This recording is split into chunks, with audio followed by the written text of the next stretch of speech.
We've got 150 greyhounds, which includes 92 inside seeds. We've got 22 bitches. We've got 13 classic winners, all culminating to the big race decider on September 18th, when there will be just one winner. Greyhounds are already on parade for the opening heat of the Derby, the opening heat of the night, and this is one of the races of the night. But before we get the expert opinion of Barry Call and Ian Fortune, let's go to the lady on the ground here at Shelbourne, who's going to tell you everything you need to know if you fancy having a bet on the tote. Over to Debbie O'Rourke, who's got all the news you need to know if you fancy downloading the Barking Buzz app. Yeah, hi Rob, I'm joined here by Debbie O'Rourke, just in shot now. Debbie, it's great to have you here, your local trainer, but tonight you're going to be looking after the Barking Buzz app for us. I believe we have a couple of tote guarantees and specials. We have a cracking night and a cracking first round of the Derby to look forward to. We're going to have some big trios coming up, and we'll keep you up to date on them on the Twitter account, the Barking Buzz Twitter account. So if you want to head over, and all the viewers head over and keep an eye on them. We'll also have a pick 4 on races 4 to 7, which is guaranteed to €300. So the tote trios will go up through the night, so keep an eye and we'll keep you up to date there. Excellent stuff. And you don't have a runner tonight, Debbie, so you're taking it easy. So have you got a fancy for the viewers at home? I'm a big fan of Beach Avenue, maybe to go a long way, and Reacher impressed me in the trial stake there last week for Martin Lanny there. So also another one with Stories, Peaky as well, he impressed me as well. Mert's dogs are in flying form at the moment, so he's a lovely Canada dog there. So. That's great. So Stories, Peaky from Debbie. Debbie, thanks a million. Back to you, Ian. Thanks, Barry. Thanks, Debbie. Right, Greyhounds have already paraded for the opening heat. This is a mouth-watering heat, so let's get cracking, and we'll have a quick word on all 6 greyhounds. First on parade, or first in the boxes, will be Trap 1 Sing-Along Sally, the juvenile classic champ, of course. She's been off since the Conn and Annie Kirby. She came in season, but she's back. She's had good trials, and she represents Pat Buckley, who, of course, won the 2009 Derby with College Causeway. 2 is Scooby Princess. What a lady she's been. Semi-finalist at the Derby last year, Limerick Oaks winner, runner-up in the Irish Oaks. She is as fast as you get over 4 bends, and she's got a big chance, if not winning, certainly qualifying. And the last of the 3 I'm going to look at, because Barry's going to take over after Cragganmore, and that is Cragganmore, a fine youngster, only 8 runs, 29.69 3 weeks ago.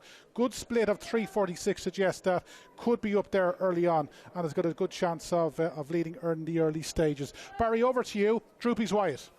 Yeah, it just shows you the quality of the competition here, Rob. When you have Droopy's Wyatt, he's a 12-to-1 shot, won the recent Dundalk Trial Stake winner. He's won the TP Weedick down at Kilkenny, strong stayer in a 12-to-1. He's sure to be finishing fast. Trap 5, Front of Manny. Well, what can we say about her? We've seen her sparkle on Talking Dogs TV over the last few weeks. 27.94 in one of the rounds of the Oaks, went off favourite for the final. Just didn't happen for her. She's on the comeback trail. Will need to improve a little bit on her recent trials. And then Speed Winner is out of Trap 6, so we have reserve Coolmon, Buzz, reserve B for Needius O'Connell. This dog, another strong stayer. He's won a couple over 750. He's sure to be doing his best work laid on. But the currently favourite is Scooby Princess at 13th day. Front of Manny is 7-4. I think Scooby Princess will take all the beating, but it's going to be a cracking contest, Rob. Back to you. Right, Scooby Princess for Barry. It's Sing-Along Sally for me. Ian, you've got the deciding vote. I'm going to go with Front of Manny. I think she's an absolutely exceptionally fast lady, but the same could be said for her 2 rivals here, Sing-Along Sally and Scooby Princess. The other 3, they're not, don't get me wrong, they're no backmarkers. Cragganmore at 29.69 here for the 550. Droopy's Wyatt is very strong. Just concerned about the draw for him. And Coolmore Buzz, well, perhaps having its hardest start of its career to date. In truth, it's a great way to kick off proceedings, and it really should be the ladies leading the way. We'll soon find out. As you can see, they are going behind traps for this opening contest. Again, my selection is Front of Manny out in Trap 5. Sing-Along Sally, the juvenile classic winner, returning after a layoff, although her trials are relatively encouraging. No doubt she will come on for them. She doesn't have to worry about the draw, however. Trap 2, Scooby Princess. If she will do anything, she probably move to the middle of the track. We've seen her swerve from the inside in the past. She's probably more of a middle runner, so just don't be surprised if she came out to 3 or 4. But as I said, Front of Manny, my choice in 5. All in for the opening heat of the BoyleSports Irish Greyhound Derby for 2021. 1 Sing-Along Sally, 2 Scooby Princess, 3 Cragganmore, 4 Droopy's Wyatt, 5 Front of Manny, and 6 is Coolmore Buzz. Here, coming up behind traps. Racing, good start by 6, Coolmore Buzz. The reserve leads to the bend from 3 now. Cragganmore going through the middle and leads into the bend. 5 front to Manny, eased on the brakes at that opening corner, and she's out the back. It's up front though. Cragganmore from 1, Sing Along Sally, who takes a bump. Now 2, Scooby Princess improves. Front to Manny, starting to show some massive pace in behind runners, but again easing on that third bend. All is not well there, it seems. It's 3 though. Cragganmore off the final turn, tackled and headed by Scooby Princess. This flying lady comes through to score and will do so from 3. Cragganmore back in third for Drubys Wyatt. It looks like Sing Along Sally was fourth. Front to Manny crashes out of the Derby. The winning time 29.79, 3:43 and 17:36 to that third bend. Wow, what a start to the BoyleSports Irish Derby. And I tell you one thing, if you manage to get that trio, well, it'll pay for not just tonight but for the next couple of weeks. Cragganmore, as we anticipated, was well away. Sing Along Sally though, at this stage, halfway up the back, it looked a matter of how far, but something has gone amiss, it appears, with Pat Buckley's lady. Of course, she's returning from a layoff, but once Scooby Princess moved into second at the third bend, it was only a matter of when she was going to take it up. She possibly hasn't won as far as we were anticipating, but she's just about done enough in the end. Cragganmore was trying to come back to deny her, but Scooby Princess, a lot of these ladies, remember, they've been on the go for quite some time, and well, we can probably forgive them, but the big story, the big news out of this opening heat is that front Armani, Many's outright selection, has crashed out, Ian. That was some opener. Yeah, a lot going on. Frontamani certainly didn't seem at ease with herself on that opening corner, eased up slightly. She looked certain to qualify into the third bend. She eased again, but out front Cragganmore has set a strong gallop. Sing Along Sally and himself did brush off the second bend. Sing Along Sally probably then just feeling the effects of the layoff. Trap 2, Scooby Prince comes through up the inside. She always swings wide off the final turn. She bumps Cragganmore. I don't think he took exception to it. He tried to come back at her. In fairness, I think Scooby Princess did well to hold on from Cragganmore, who certainly was having a word with her at that point for Drubys Wyatt, a very strong runner, of course. He has wins over 6 bends on his card, and Sing Along Sally, it looked like, was fourth. And Frontamani, as we said, crashing out of the Derby in 5th spot.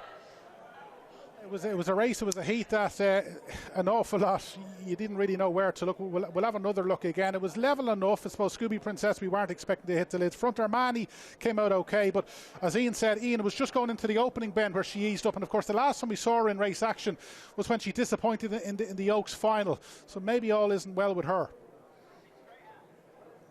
Yeah, indeed. Like, it's clear, just she didn't run with any real fluency at the first and third bends, and it doesn't take an expert to know that something's a little bit amiss with Frontamani. But yeah, it was an interesting heat. I suppose in many ways it was an unsatisfactory start to the Derby, but a good winner in Scooby Princess. She's done what she's been doing all year. She gets to the front when it matters, and she scores. A very fast lady. She could certainly go a few rounds. 29.79. She's no question capable of going faster. Absolutely, yeah, 29.79. So just to recap, if you're just logging on, well, you've missed, I'd say a dramatic start is the best way to put it.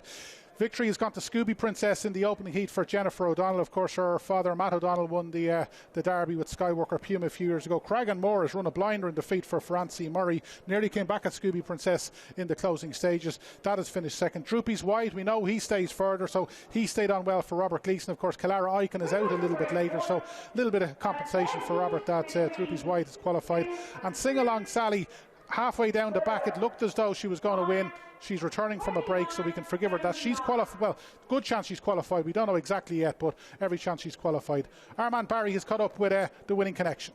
Thanks a million, Rob. Joined by Jennifer O'Donnell, winning trainer of Scooby Princess. Jennifer, she had to do it the hard way there. Showed plenty of guts. She did. She shows plenty of guts every night. She does it the hard way. In most of her races, you won't see her coming from off the front anyway. She's always coming from behind. So she was determined tonight and she got up. So we only wanted to qualify, and anything after that is a bonus. She's done that in style. It's hard to keep bitches on the go, Jennifer. She's into her. That's her 41st race tonight, and it's her 16th win. So she's a credit to yourself and connections.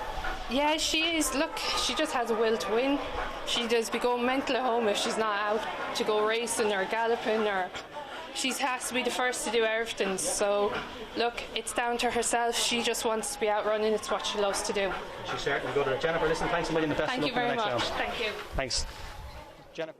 Okay, so good to hear from Jennifer. Remember, Scooby Princess, you got the semi-finals last year, and good to see her in rude health. Oh, okay, we didn't really have much of a chance to go through tonight's card because obviously we were against time for the opening heat, but obviously we got our selections in, and it was Barry who managed to give the winner of the opener. So speaking of tips, myself, Barry and Ian have given our best bets of the night, and Ian, we're going to start with you. Napping next best of the night.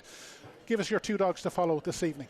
I actually napped the machine prior to Calara Icon coming out. I just think it could be a race that could be set up to suit him. The Champions Stakes winner will be flying down the far side.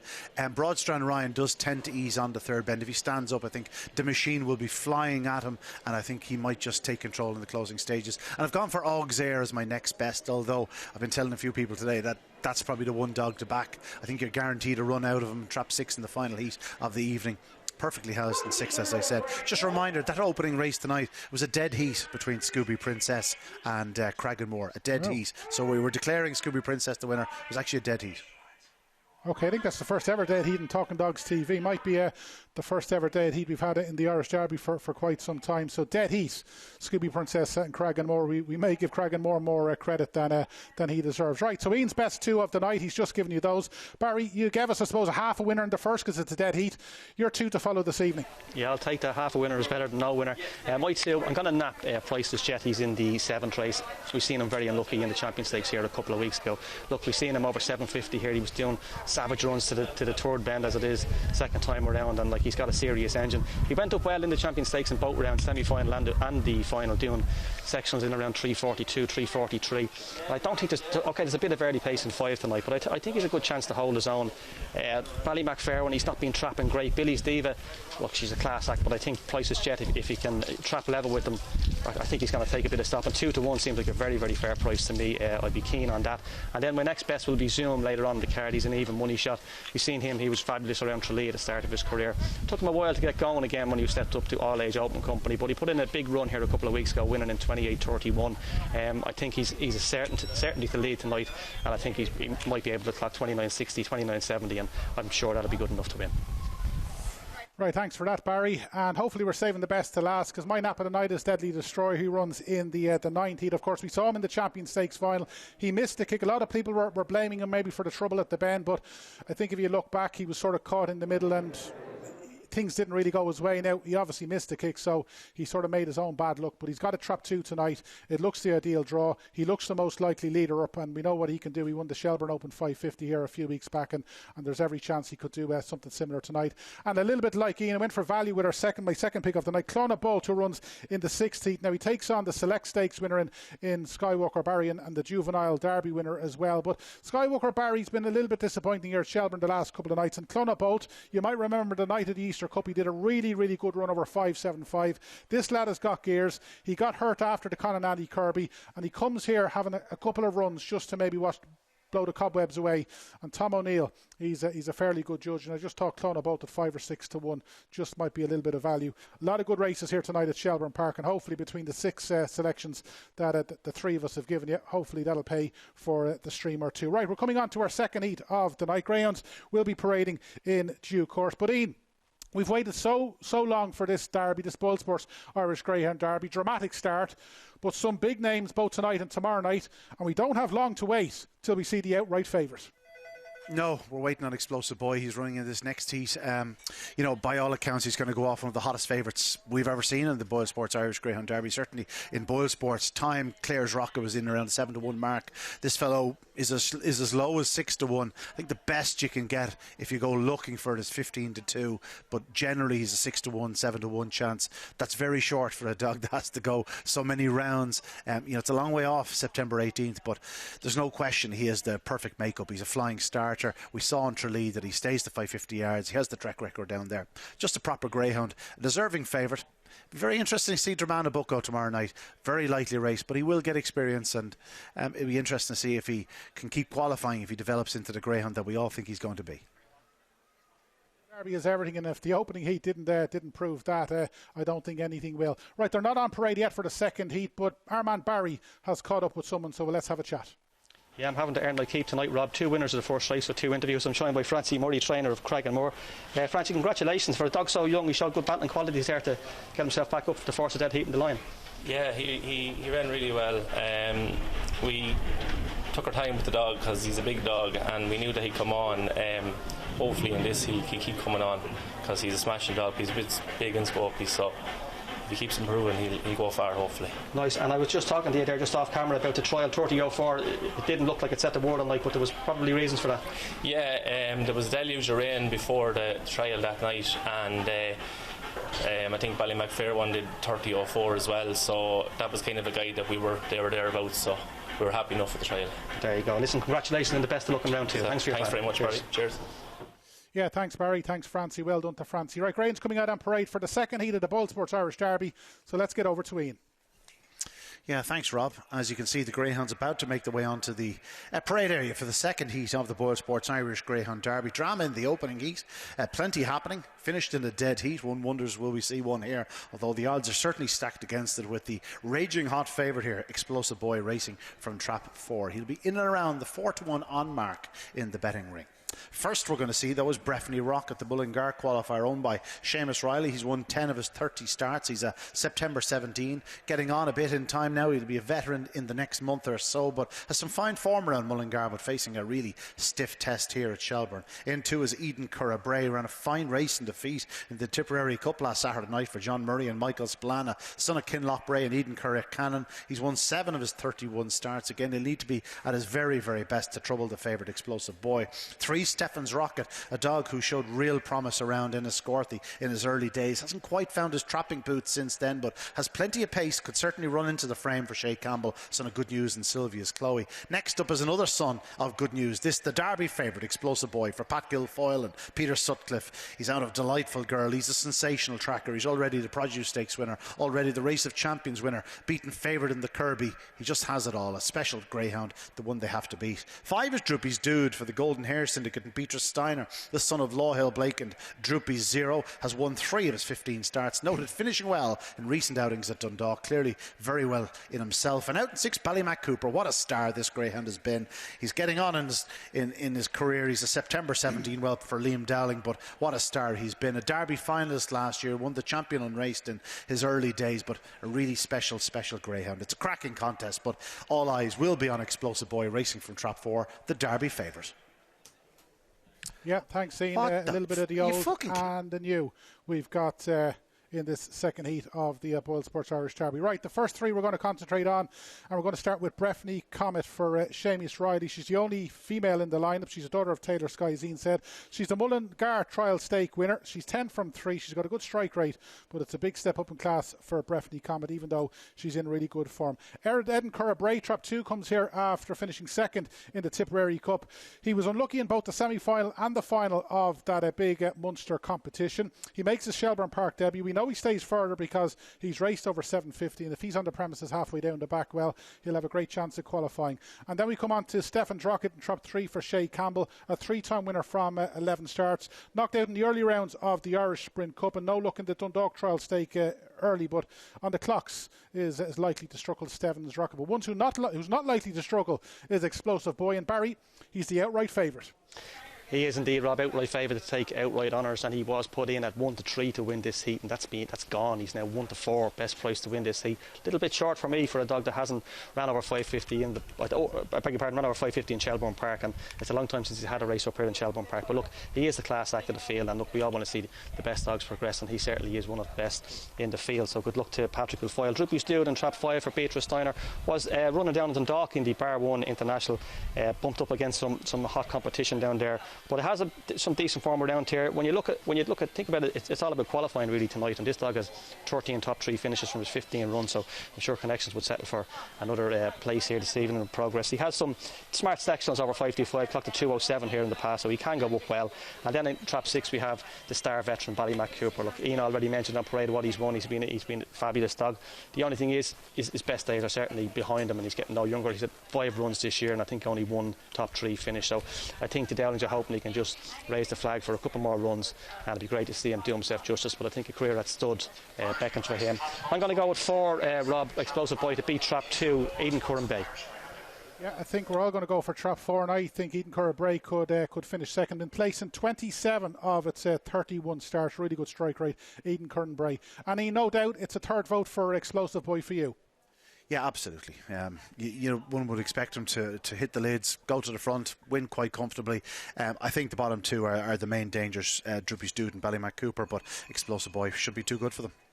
In traps for Heat 2 of the BoyleSports Irish Greyhound Derby. 1 Breffney Comet. In 2 Eden Curra Bray. 3 Stefan's Rocket. 4 is Explosive Boy. 5 Droopy Stud and 6 is Ballymac Cooper. The hare up behind boxes. Racing, good start by Explosive Boy. 3 Stefan's Rocket edges to the inside, but it is 4 Explosive Boy that leads around the bend just from 3 Stefan's Rocket. Then comes 5 Droopy's Dude, but out front and 4 Explosive Boy has raced on by 2 lengths to 3 in second. Stefan's Rocket a long gap back to 2. Eden Curra Bray and 5 Droopy's Dude, but 4 Explosive Boy been really pushed to the pin of his collar by 3 Stefan's Rocket, who's running a big race in second, but out front, and it's Explosive Boy, the Derby favourite, makes a winning start. Second is 3 Stefan's Rocket and 2 Eden Curra Bray back in third. The winning time 29:47. That'll do for Explosive Boy. Yeah, that certainly will do for Explosive Boy. He mightn't have been impressive on the eye, but the clock says it all. 29:47. If every greyhound could do that in the first round of the Derby, you'd be fairly happy. He came out way okay, showed good early. Stefan's Rocket, though, pretty much went with him to the bend and nearly caught him going around the opening 2 turns, but once Explosive Boy managed to overcome whatever traffic problems, if you can call them traffic problems, it was over. Now, in fairness to Stefan's Rocket, he's kept with him the whole way until the 3rd bend, but this is where the Produce Stakes champion just starts to pull clear of Stefan's Rocket, and they're a mile clear of everything else, which includes the stout stayer Eden Curra Bray, and he's doing his best work in the end. We saw down in Tralee earlier in the year when he managed to win over 550 on a couple of occasions. We know he stays to 550 well, and we know he can go to that 3rd bend very, very impressively. Remember, he hasn't run at Shelbourne Park since last December, so a lot of people were saying maybe if he was to get beat tonight was the night, but he did very little wrong. And Ian, 29:47 says it all. Yeah, it was a good run. I'm not sure the track is going to allow for much faster tonight. Just the way the sand has been thrown up, I just don't think the track is flying by any stretch of the imagination. 3 Stefan's Rocket. He's been showing signs that he was going to do that. He looked real, looked a real talent down in Enniscorthy in the stake, of course, which saw Thorn Falcon, the English Derby winner, emerge, and the likes of JT Wexford. Well, this fellow was as fast as any greyhound in the competition, so don't be too put off by the run of the second dog, where he was in relation to Explosive Boy. It was a great start for Explosive Boy. You just wanted him to have a cleanly run race. He got around that opening corner, had to work a little bit harder for him, but Pat Guilfoyle is no fool. He won't have this fellow fully primed, and better will come. Barry, what were yours taking it? Yeah, look, great performance by Explosive Boy, 29:47. I think the dog in trap 3, I was just talking to Kevin Hennessy off camera down there, he did show huge pace down in Enniscorthy in that unraced stake, and he beat JT Wexford down there, so it's a better run than it looks, because that trap 3 dog, he certainly has pace to burn, and as you say, in 29:47, I can't see there being too many better runs later on, but sure, look, we live and hope we get some more cracking runs. But a good performance by Explosive Boy. The runner-up deserves a mention as well. Yeah, you can just see Explosive Boy pulling away in the closing stage, and I suppose to give Stefan's Rocket credit, he was thought good enough to run in the Bar 1 sprint, which suggests that he's got really good early pace to the 3rd bend. And Ian, I suppose when you take that into account, it's not major, maybe a big surprise that he stuck with him for so long. Oh no, absolutely. I spoke to Shay Campbell actually before racing. He was downstairs with his 3 kids, and he told me, he said, like, if you wouldn't believe the runs this dog has done for me. The problem is he hasn't been trapping since Enniscorthy. Even in Enniscorthy, he probably only hit the lids the once, and that was the key tonight. He broke well. He came away nearly alongside Explosive Boy. We saw how much pace he showed into that first bend and then down the back straight. He's a very fast greyhound, so don't be too put off by the display of Explosive Boy and the fact that Stefan's Rocket stayed as close to him as he did. In the end, they were well clear of Eden Curra Bray. A bit messy in behind again. Just would like to see the track a bit more, plated, and I'd say the moisture's just getting into it as we speak. But listen, a lot to like about Explosive Boy. It is what it says in the tin. It's the first round of a derby. You're not going to win a derby in the opening round. You could possibly lose it, but he progresses nice and safely. I think Pat Guilfoyle will be delighted. It wasn't what you'd call a sensational run by any stretch of imagination, but it was just a perfectly professional display from a greyhound who has to peak on September 18th, not on August 13th. Yeah, and you say it's not a sensational run. In a couple of hours after we've seen the 12 heats, it's very unlikely we're going to have many better runs than 29:47. And tonight was a night that he very little to gain, because everyone was expecting to go out and do the flying run, and if he didn't, we'd be all knocking him or maybe making excuses. So he's ticked most boxes. Yeah, absolutely. Yeah, it's ticked plenty of boxes, but again, it was all about progression. It was all about just getting out there, getting a stretch. Remember, he was due to race here a couple of weeks ago. He was a non-runner. I don't blame them for pulling him out that night. You have a Derby favourite, and he had the most horrendous draw. I'm not sure of the official explanation, but I'm sure the draw was part of the reason. As it is, he hasn't had a run in quite a while. Pat Guilfoyle is razor sharp. He knows exactly what he's doing. There's plenty to find with Explosive Boy, and I think they'll be better than 29.47 tonight. Have no fear of that. But I also have no fear that Explosive Boy could be doing 4, 5, 6 lengths faster in about 3 or 4 weeks' time. Yeah, you say Pat Guilfoyle is razor sharp. He won the 2017 Derby with good news, and surprisingly enough, we had to wait till last year that the only time that a Produce Stakes winner went on to win the Derby, which, given the prestige of the Produce Stakes, it's hard to believe we had to wait so long. And this guy has this as well on his shoulders, but he can only go out and do what he did tonight. Absolutely. It was actually a son of Good News in second as well. So Good News is leaving his mark. He's turned into a hell of a sire. So I know double delight for the Kennedy clan and Pat Guilfoyle. But again, Explosive Boy did what he had to do. We don't want to talk it to death because, as we said, there's far bigger tests ahead of him. But there's better to come. No question about that.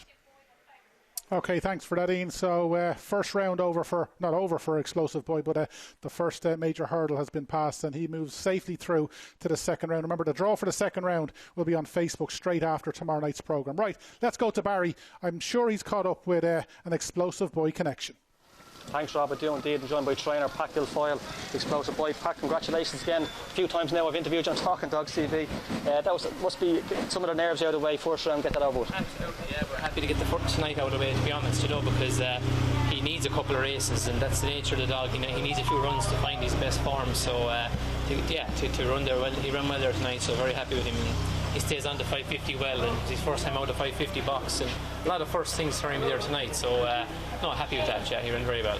Natural enough, there should be a bit of improvement to come. Hasn't had a race in a while. Yeah, I would expect there would be a bit of improvement for him, and so hopefully we'll find out the next few weeks. But it's all about qualifying the first round and keeping your name in the hat, Exactly. Are you happy enough with an inside seat on him? Yeah, I'm happy enough. He's he goes up straight from any box. He's won the Race of Champions from 5. He's won the Produce Stakes from 1. I contemplated at one stage running him as a middle or wide, because he definitely might come out that fraction faster from the outside boxes. But when things tighten up, we're probably better off in the rails, So I'm very happy with him as an inside seat. Well, he's an absolute credit to you, Pat. Congratulations and thanks a million. Thanks very much, guys. Thanks. Cheers. Yeah, thanks, Barry, and well done to Pat. He's razor sharp, as Ian Forston says. He's a school teacher as well, so there's no surprise to hear that. Greyhounds have left the Weighroom complex for our third heat of the night. They'll be coming on parade shortly, but Ian, I'll bring you in because obviously things are getting back to normal, and obviously the restaurant is open here tonight at Shelbourne, and more people are starting to come back, and it's at this time of the year that we go down memory lane, and so many great Derby winners over the years gone by. I can go back to Manorville Magic. I think he might have been beaten in 88 before he won it in 89. How far does your memory go back of Derby final night? Funny enough, I think my first Derby actually going to was Ardford Mick, but I do remember watching the likes of Make History on TV, which was 86, I believe.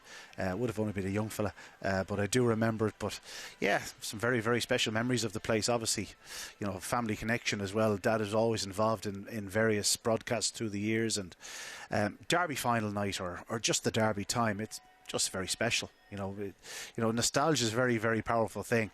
And when I arrived to Shelbourne Park this evening for the Derby, memories do come flooding back. You think of all the great people that we've lost over the years, great characters, and the men that have won derbies, like Matt O'Donnell, Seamus Graham, Jerry McKenna, like Gay McKenna. These men are all gone, but they've left their mark. Various family members still very much involved. Owen McKenna, son of Gerald, has a runner this year. We already saw young Jennifer O'Donnell with a winner in Scooby Princess. It's a sport when it's in your blood; it doesn't leave you. And it's a very, very special place, Shelbourne Park, as anybody that's sort of ever spoken to me in real life, shall we say, is more than aware. It's a very special place in my heart, and I couldn't think of a better place to be than the commentary box and Derby final night, or even first round of Derby. It's very, very special time. Yeah, A lot of special nights here, obviously, on that Saturday in September. The celebrations, obviously, after Derby final night were great, and hopefully we'll get back there. But 2008, the year Shelbourne managed to complete the double, I think we all ended up in Dandelion, but that was a night himself and Slip the Lark went across the line together, and I think you were the one who broke it to Pat Curtin that he just won the Derby. It's memories like that you never forget. If I was in the middle of this track that night, Pat Curtin's about 7'9", he towers over me, and we were out in the middle. And standing beside me, I sort of knew that Shelbourne was up, but they made the announcement. But it's very hard to hear anything out there, especially with the crowd noise. He says, "What did he say? What did he say?" And I just said to him, "Pat, you've won the Derby." And I've never seen a man well up so quickly. And here's a big hulk of a man, and he embraced me straight away. That memory will stay with me forever. Of course, we had actually owned the Grand Sire, or the Grand Dam, should I say, of Shelbourne and Cool Survivor. So obviously there was a bit of a connection there for us. Anyway, we get back to the Derby action. Greyhounds, ladies and gentlemen, on parade now for the third heat of the BoyleSports Irish Greyhound Derby. One Montine Maestro for Richard Wheeler, a son of Sparta Maestro and Mingler Suarez. Next in blue is Canuck Billy, owned by Manuel Garcia in the UK, a son of Druby Sidney and Canuck Holly. 3 in your card is Angry Dad, the likely favourite, Umbelim Walsh and Lauren Walsh, trained by Peter Cronin. This fellow really lit up Toast earlier in the year, a son of Confident Rankin and Angry Lauren. 4 in your card is Kildallan Pearl, owned by Noreen Weir, trained by David Murray, a daughter of Druby Sidney and Mag's Image. 5 Butsy's Bullet for Matthew Hart and the Butsy's Bocco Syndicate. This is a son of Ballymac Best and Kaleekil Tammy. And 6 is Drumduat Bermuda for Rebecca Porter and Alan Byrne, a son of Lawhill Blake and Our Pebbles. Heat 3 of the BoyleSports Irish Greyhound Derby. They're on the way to traps. Not long left, ladies and gentlemen, to place your bets. Yeah, thanks for that, Ian. So they'll be going to trap shortly. Right, we're going to go through the 6 runners, and we're going to start with trap 1, Montine Maestro, as Ian said, trained by Rachel Wheeler. Smart form last year. Only 3 races in 2021 so far, since August of last year. Big ask on its recent form. Has clocked a good trial down in Clonmel, but would need to improve on that. And we've seen already tonight a couple of greyhounds returning from breaks have needed their first run back. So Montine Maestro will probably do well to qualify. Knock Billy's in 2 for Manuel Garcia, semi-finalist of the Kilkenny race. A couple of sprint trials suggest that this son of Droopy Sydney's in good form, but you would be surprised if he was good enough. And as Ian alluded to, Angry Dad, there's no doubt about it, is the greyhound to beat here. He's probably the banker for many on tonight's card. Peter Cronin, the trainer of this lad, he's a hugely fast greyhound. He's only had the 9 races, but he's won 5. He got to the English Derby plate final, and he's most definitely the one to beat here. If he hits the lids, it'll take a good one to stop him. Barry, we move on to trap 4, Kildallan Pearl. Yeah, Rob, Angry Dad currently 9-4 on in the betting. Kildallan Pearl, she's was 9-2 earlier in the week. She's now 6-1. She's a Shelbourne Park regular. We've seen her. She won a good competition over 5-7-5 here on Talking Dog, going back maybe 6 or 7 weeks ago. She's well capable on a day. She can fly out. Big run over 5-7-5, 31-07 when beating Sinfonia, as I say, back in May. She's opposed to some fast sectional, so she can come away racing, but she will need to in this race.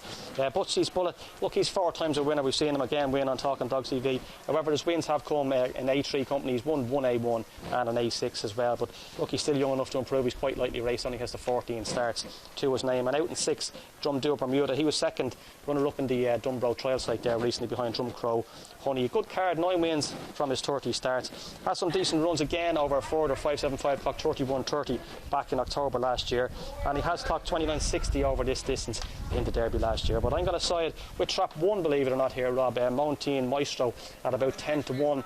Just doing a bit of research during the week, and I was going to pass over this dog, but decided to give him a second look, and I'm glad I did. I think there's a big run in this dog. I think he's well drawn on the inside. Angry Dad is a deserving favourite, but he is a little inconsistent. So I'm going to side with trap 1 here at a big price Montine Maestro.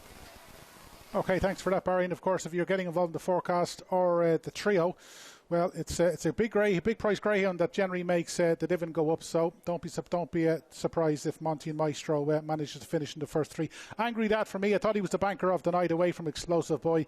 If he hits the lids, you'd be surprised if he's caught. Ian, are we going for Angry Dad, or like Barry, are you going to go for a bit of value? Oh, sometimes it's sometimes it's great to go for value. Sometimes it's just wrong to ignore the obvious. I think Angry Dad, if he produces the best form he showed around Toaster, will be very hard to beat. He was really developing into a proper greyhound over there. He's a dog that starts and stays. I think he'd be perfectly suited to the return to Shelbourne Park. My fear for him is the presence actually of Trap 2 Canuck Billy, who has good early speed, and I've heard one or two whispers about this fellow being pretty useful. Kildallan Pearl is a good starter, but she will get outpaced into the bend. I wouldn't be too concerned by her. Drumduat Bermuda on his best form from last year would certainly have a part to play, and 5 Butsy's Bullet is a nice type, but all signs for me are Angry Dad will probably hit the front early or turn very close to the pace and go to the front in the second half of the contest, but he's my choice. Would I be backing him at 2-1 on? Not near Nelly, but at the same time I think he'll win. Well, ladies and gentlemen, the runners now in traps for Heat 3 of the BoyleSports Irish Greyhound Derby. There is the bell. The runners: 1 Montine Maestro, 2 is Canuck Billy, 3 Angry Dad, 4 Kildallan Pearl, 5 Butsy's Bullet, and 6 is Drumduat Bermuda. The hare coming up behind traps now for this third heat. Racing, good start by Trap 5 on the outside, Butsy's Bullet, and 4 Kildallan Pearl now up the inside, Montine Maestro, and there goes Angry Dad, showing good speed to challenge on the bend, but he takes a bump in behind, further crowding for 2 Canuck Billy and 6 Drumduat Bermuda, but out front it is 1 Montine Maestro, 3 in second Angry Dad, now challenging on his outside, and 5 Butsy's Bullet back in third, but it is 1 Montine Maestro, proving hard to pass. 3 Angry Dad not going away in second, but it is Montine Maestro off the final turn. Angry Dad with one last charge, won't get there. Third was 4 Kildallan Pearl, running on as you'd expect, and 5 is fourth Butsy's Bullet. The winning time 29.95. A good run by Montine Maestro. Yeah, very good run by Montine Maestro. It's a pity Barry call didn't nap him, but a winner's a winner. He was 10-1 when Barry was chatting about him, and kudos most definitely goes to Barry. It was 11 enough break. Angry Dad sort of missed the kick, but he showed good early to get into the frame, but just on the inside of him was Montine Maestro, who's in the perfect pitch, and he managed to lead off the second bend. At this stage it looked as though Montine Maestro was perhaps going to win snugly, but in fairness, Angry Dad hasn't gone down without a fight. He's challenged again at the third bend. He just can't get around Rachel Wheeler's son of Sparta Maestro, and once he's checked again at the third bend, he wasn't going to pass, and Montine Maestro has won snugly in the end. If anything, he's won going away, and he's won by 3/4 of a length from Angry Dad. Angry Dad, you'd expect if he comes out better the next time, could improve, but no doubt about it, Ian, a worthy winner, Montine Maestro, and we have to give kudos to Barry. That's 2 winners in 3 races now. In fairness to Barry, he's not afraid to pick them at a price, and he was rewarded for his efforts.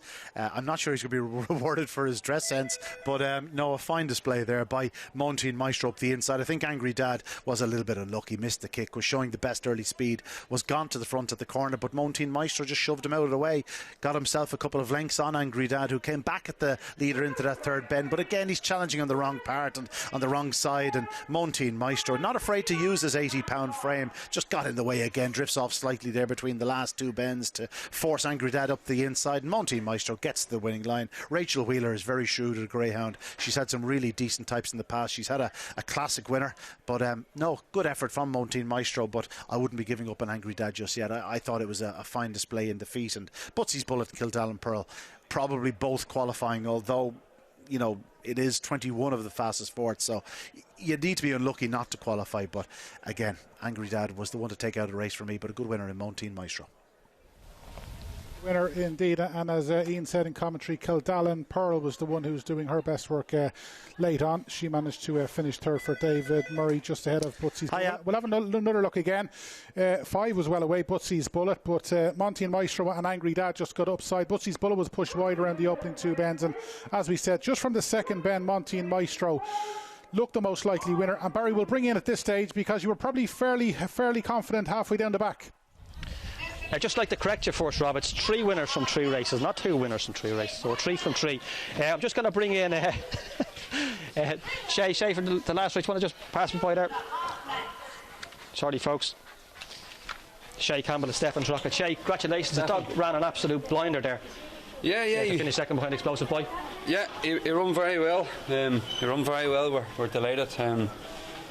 Maybe freshened him up a little bit this last few weeks. Hasn't been running so well. So yeah, we're delighted. Yeah, he run well there. Just eventually the winner went away from him in the end. But we're delighted to be qualifying. The kids, and great night out.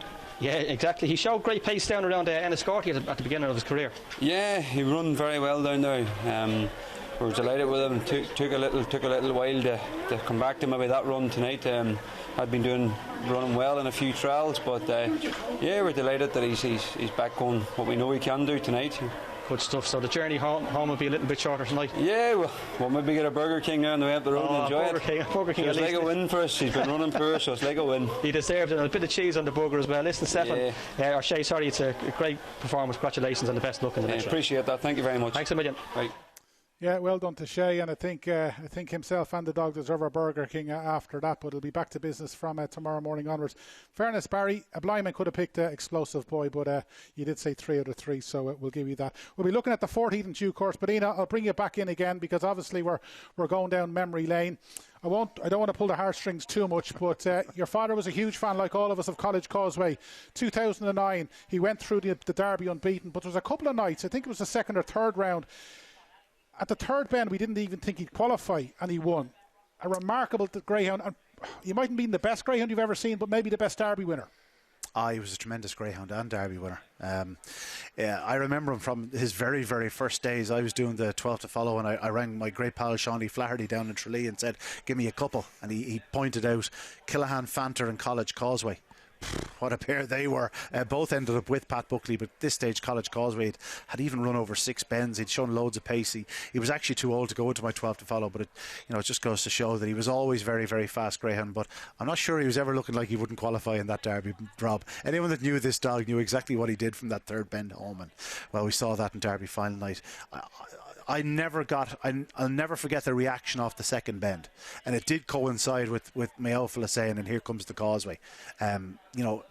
It was just unbelievable. He slipped up the inside, all of a sudden the gap arrived, and the crowd knew. He's 8 lengths off the leader. The crowd knew College Causeway was going to win the Derby. Still 8 lengths back. Most incredible night I'll ever remember here at Shelbourne Park. Truly stunning greyhound, stunning performance, and a stunning night. And a stunning commentary, and I was lucky enough to stand beside your dad when he called home, here comes the Causeway on that great night. Right, we've looked back. Let's go back to the previous race, because Barry has caught up with, I think it might be Rachel Wheeler, the winning trainer. Yes, it is indeed, Rob. Rachel Wheeler and my new favourite greyhound, Monty Maestro. We done the business there from your 10 to 1. Rachel, congratulations. He's a magnificent card now. 6 wins from 8 starts. Yeah. So he had his wins were in lesser company, but I had a look back at some of his races. He had shown big pace in the past, so you must have thought putting him into the Derby was the right step. Oh yeah, he's very good early. We bought him and he got injured. He broke his metatarsal, so it's been a long road to recovery. He had 9 months off. He came back here and finished second in an open, and then he won his second race back, and then he saw a monkey muscle then, so we were back to square one. Back to square one. So we seem to have him spot on now. That's his first run in a couple of weeks, so there should be more to come from him. Yeah, he should improve from that. Like it was a bit of a rush. He probably came about 2 weeks too early for him. But anyway, look, he was well drawn tonight. It's the first time for us he's had a good draw, so we were hopeful tonight. Well, congratulations. That's a brilliant run, and best of luck in round 2. Thank you very much. Thanks, Rachel. Cheers.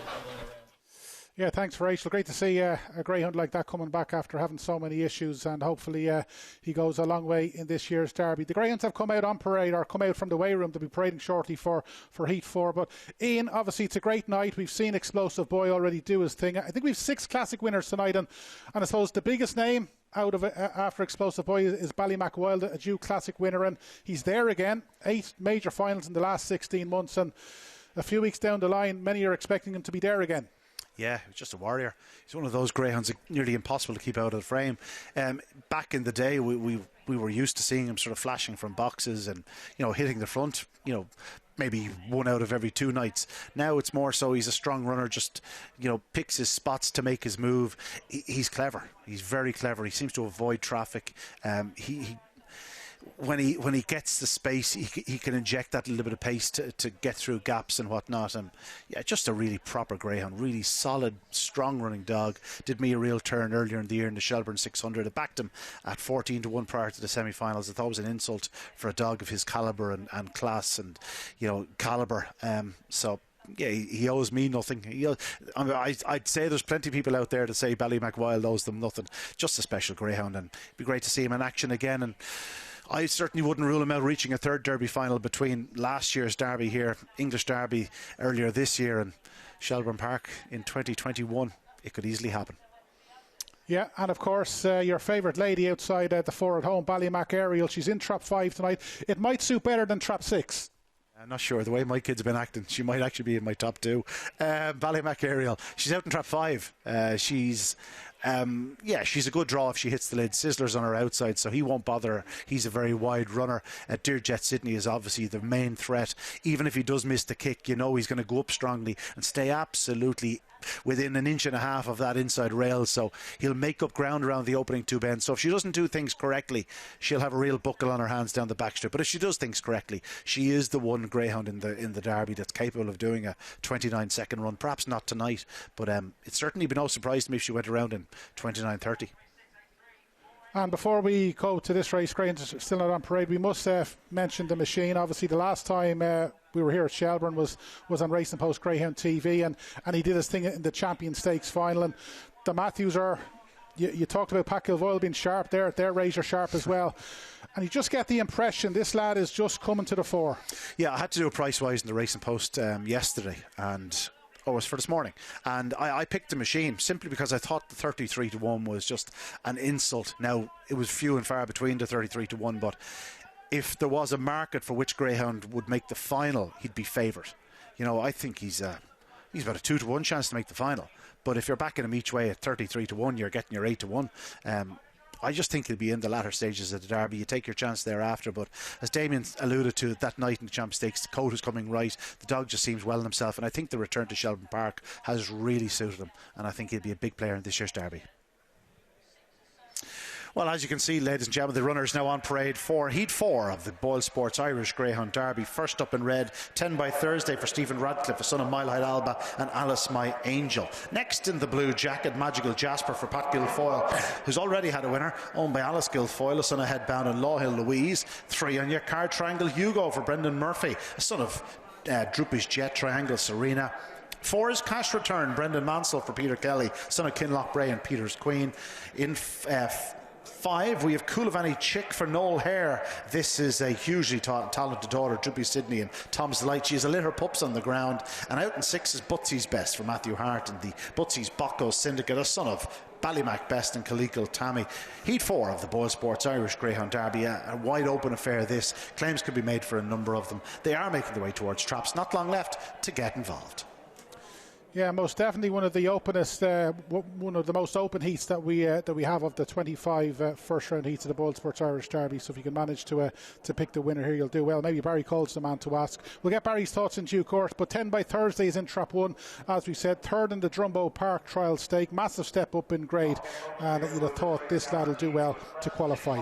2 is Magical Jasper for Alice Guilfoyle and Pat Guilfoyle. Pat bidding for a quick fire double. The joint second oldest in the Derby. He's just gone 4 years of age. He has 2 good wins at Curreen Park, which puts him in good form for this, and he got to the second round of last year's Derby. He's most definitely a greyhound in form, and he's one for the shortlist. And trap 3 is Triangle Hugo for Brendan Murphy, trained by Brendan, a 12-time winner from 44 starts. No doubt about it, big step up in class for this lad. He was a winner of an 8-2 stake a couple of runs ago in Waterford, which suggests the task that he's got on hand here. But he has run well in defeat at Shelbourne in the past, but I think Brendan Murphy, if you ask him now for a qualifying spot, he'd probably take your hand off. Barry, next up is Cash Return in 4.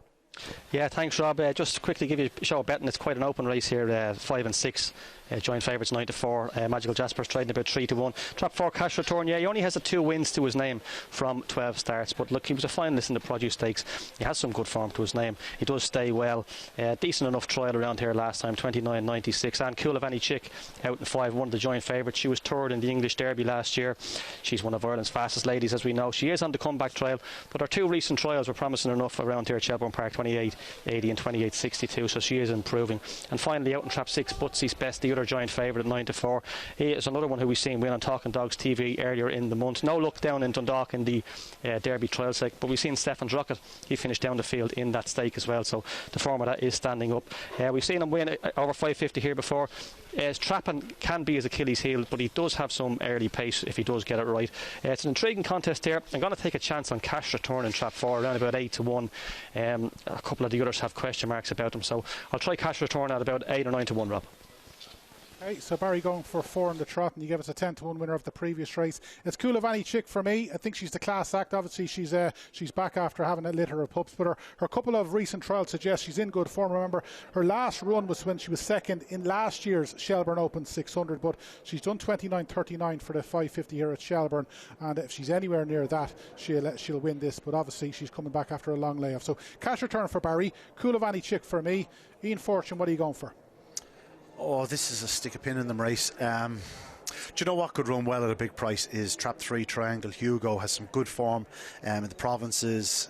Big run at Waterford on July 31st in 28.33. Okay, it was 8-2 company, but I thought he ran okay in defeat here behind Kira's Angel last time out. And it's just one of those races where you could make claims for them all. Listen, it's no question if Coulivanny Chick was right, or even 90% right, she'd take the world of beating. But just in the race that's in it, I'll take a small chance on Triangle Hugo at a big price. Well, ladies and gentlemen, the greyhounds, as you can see, being placed in traps. Heat 4 of the BoyleSports Irish Greyhound Derby. Last few moments to get involved.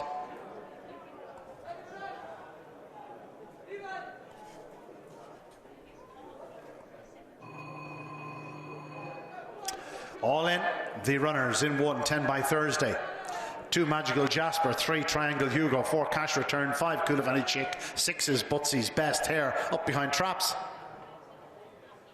Racing, good start by Trap 3. Triangle Hugo leads into the opening turn from 5 Coulivanny Chick and 6 Butsy's Best, but it is Triangle Hugo leads on the bend. 5 Coulivanny Chick second, then comes 4 Cash Return and 6 Butsy's Best, but out front in 3 Triangle Hugo leads by 2 lengths. 5 in second, Coulivanny Chick breathing down his neck. Will she lead the run? We'll soon find out. Around the bottom 2 bends, it's 3 Triangle Hugo, 5 in second, Coulivanny Chick can't get there. Triangle Hugo leads off the final corner, will land the spoils. In second spot it's tight. 5 Coulivanny Chick may have just got there. Magical Jasper and Cash Return just behind. The winning time 29.82. Well done to Brendan Murphy. Triangle Hugo, a good winner. Well done to Brendan Murphy. Well done to Ian Fortune. Hopefully he had time to get on. He said at 8 or 9 to 1 Triangle Hugo could run a big race, and he's done more than that. He's managed to win it in pretty good style. He's come away well. Coulivanny Chick has come away well, to her credit as well, but Triangle Hugo needed to lead, and that's exactly what he's done. He's flew around the opening 2 bends. Now at this stage Coulivanny Chick looked a big threat, because we know she stays well, and it was a matter of whether she was going to need to run, as Ian said in commentary. She's challenged at the 3rd bend, but it's just here you see she just can't get by, and she just starts to go back, and at this stage it was only a matter of how far for Triangle Hugo. Coulivanny Chick, she's run well, she's hung on for second. I think we might have even nailed the TriCast as well, because Barry's selection Cash Return I think might have hung on for third. But a 10-1 winner for Barry Call, a 9-1 winner for Ian Fortune. Ian, safe to say we're paying for the stream tonight here at Shelbourne. Oh, sure, it's an easy game. I was comfortable enough from the early stages. Triangle Hugo had run on well in his previous outing here at Shelbourne Park. He's always been a dog who's hard to pass. He's won 12 times in his career, so he knows how to win. Brendan Murphy is another very talented man with a greyhound. Coulivanny Chick, she was always going to need the run. I know she's had a couple of trials, but there's nothing like racing action, and you just see at this 3rd bend she comes with a bit of a charge, but once she saw the dog at her inside, she really didn't drive on, and found little up the home straight. She'll come on a side for the outing, you'd think, but 3 Triangle Hugo, a good winner. Got actually very close for second spot. I think I would have just given it to 5 Coulivanny Chick. We were waiting the results, but a good winner, Triangle Hugo. Yeah, very good winner indeed. I suppose Coulivanny Chick has run similarly enough to sing along Sally, running well for a long way and maybe just hitting the wall, and obviously he's going to come on from the run. We'll have one more look before we get across to Barry. Triangle Hugo, as Ian said, he was never really worried, because hit the lids well, showed good early pace, led around the opening 2 bends, and I suppose when you haven't run since August of last year, it was only a matter of time before Coulivanny Chick was just maybe going to hit the wall on her first run back, but she's run a cracker in defeat, and remember, as Ian says, she's got a litter of pups on the ground. Cash Return has run well as also. I think he might have hung on for third. He has 3.54 is the result, so he's in the next round draw. And Magical Jasper for Patrick Guilfoyle. Remember, the fastest 21 4th place greyhounds qualify, so you think he wasn't beaten too far. You'd be surprised if he wasn't in the draw tomorrow night on Facebook, but only time will tell. Right, we're 4 races down, but let's go back, because let's get across to Barry, because we might have an update with the sponsors, BoyleSports. Yeah, thanks Rob. I'm joined by Sarah Kinsella, BoyleSports PR Executive. Sarah, it's safe to say this is your favourite time of the year. Yeah, look, as Mr. Fortune put it, it's like Cheltenham, Christmas and the first lockdown point all rolled into one. I'm so excited to be here. It's the best time of the year and cracking racing so far, Barry. It is, it's great racing altogether. Sarah, BoyleSports, talk to us about their biggest liabilities. How's Damo faring and what's the one he fears most? Yeah, so just before racing kicked off tonight, obviously Explosive Boy was backed into 6-1. He is our biggest anti-post loser and shortest price favourite we have had going into the open round in a long time. I can't remember any greyhound being that price heading into the first round, but sure, look, he justified that price from what he done tonight, seeing as he hadn't ran in so long as well. So, you know, he's a dog to be very excited about, and he lived up to expectations tonight. Another dog I suppose that money has been coming for is that exciting Dramano Bucco, unbeaten 3 from 3. We can't wait to see him running tomorrow night. He was backed into 10-1 today from 12-1, but he was as big as 25-1 a few months ago until all them professionals seen how good he was and they started getting on the big prices. A few actually to note that have gone out in the betting. Jack's Little Thing, he was obviously backed into 16s from 33s when he won the BoyleSports Champion Plate. He's now gone back out to 25-1. Same with the Machine, he's gone out to 25-1. He was low as 20 when he won the BoyleSports Champion Stakes. So there's a lot of dogs going out in the betting, and I suppose a lot of that has got to do with because there's so much money coming for Explosive Boy that we have to push out a few of the dogs in the betting. Balance the book, so to speak. So give us one for the people at home, Sarah, a little bit further down the list too. The Sarah Kinsella fiver is on for outright honours. One I've been talking about for the last few weeks is Romeo Magical. I know he only got the trip here last week when he won, but it was a terrific race he won, and he's 33-1 for Team Holland, and I think he's a dog that'll just come under the radar. He's a fantastic price to stick your tenner on each way at 33-1. Big hopes for him. I'm a massive Sing-Along Sally fan. I don't know if she's going to get through based on the fastest fourths, but look, fingers crossed. She was 50-1 heading into tonight, and I'd say she'll probably stay the same price if she gets through as the fastest fourth, and maybe one at another price would be the likes of your Ballymac Wild as well. I mean, a competition dog, English Greyhound Derby finalist, Irish Greyhound Derby finalist. What more can you say about the dog? 33-1 is a terrific price for a greyhound that's been in so many top competitions. Yeah, it really is. And speaking about Sing-Along Sally and the ladies, it's probably one of the best challenges the ladies have had to win a derby since I think it was springtime in '99 and Tina Marina back in '96. Do you think they could end a 21-year hoodoo and have a female winner of the derby? I hope so. You've got look at the standard of bitches. I mean, Susie Sapphire, Ballymac Beanie, Ballymac Art. We have all them to look forward to yet. The standard of bitches in the country is absolutely terrific this year. 4-1. BoyleSports have priced up for a bitch to win the derby, and do you know what, Barry? I hope they do it. And just very quickly, Sarah, Mayo Dublin tomorrow. Oh, Dublin. Love the Dubs.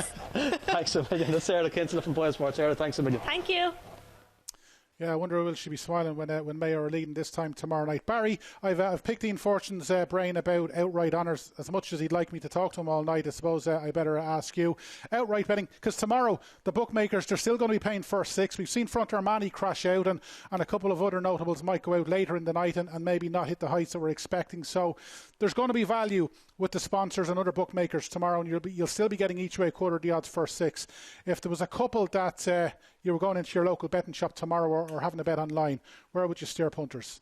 Yeah, a couple of my mates were on to me, actually all of my mates, a couple of them, were on to me during the week, all two of them, asked me for a few. I picked out three. I picked out Mallows Marley at 66s, Pierno at 40s and Priceless Jet at 33s.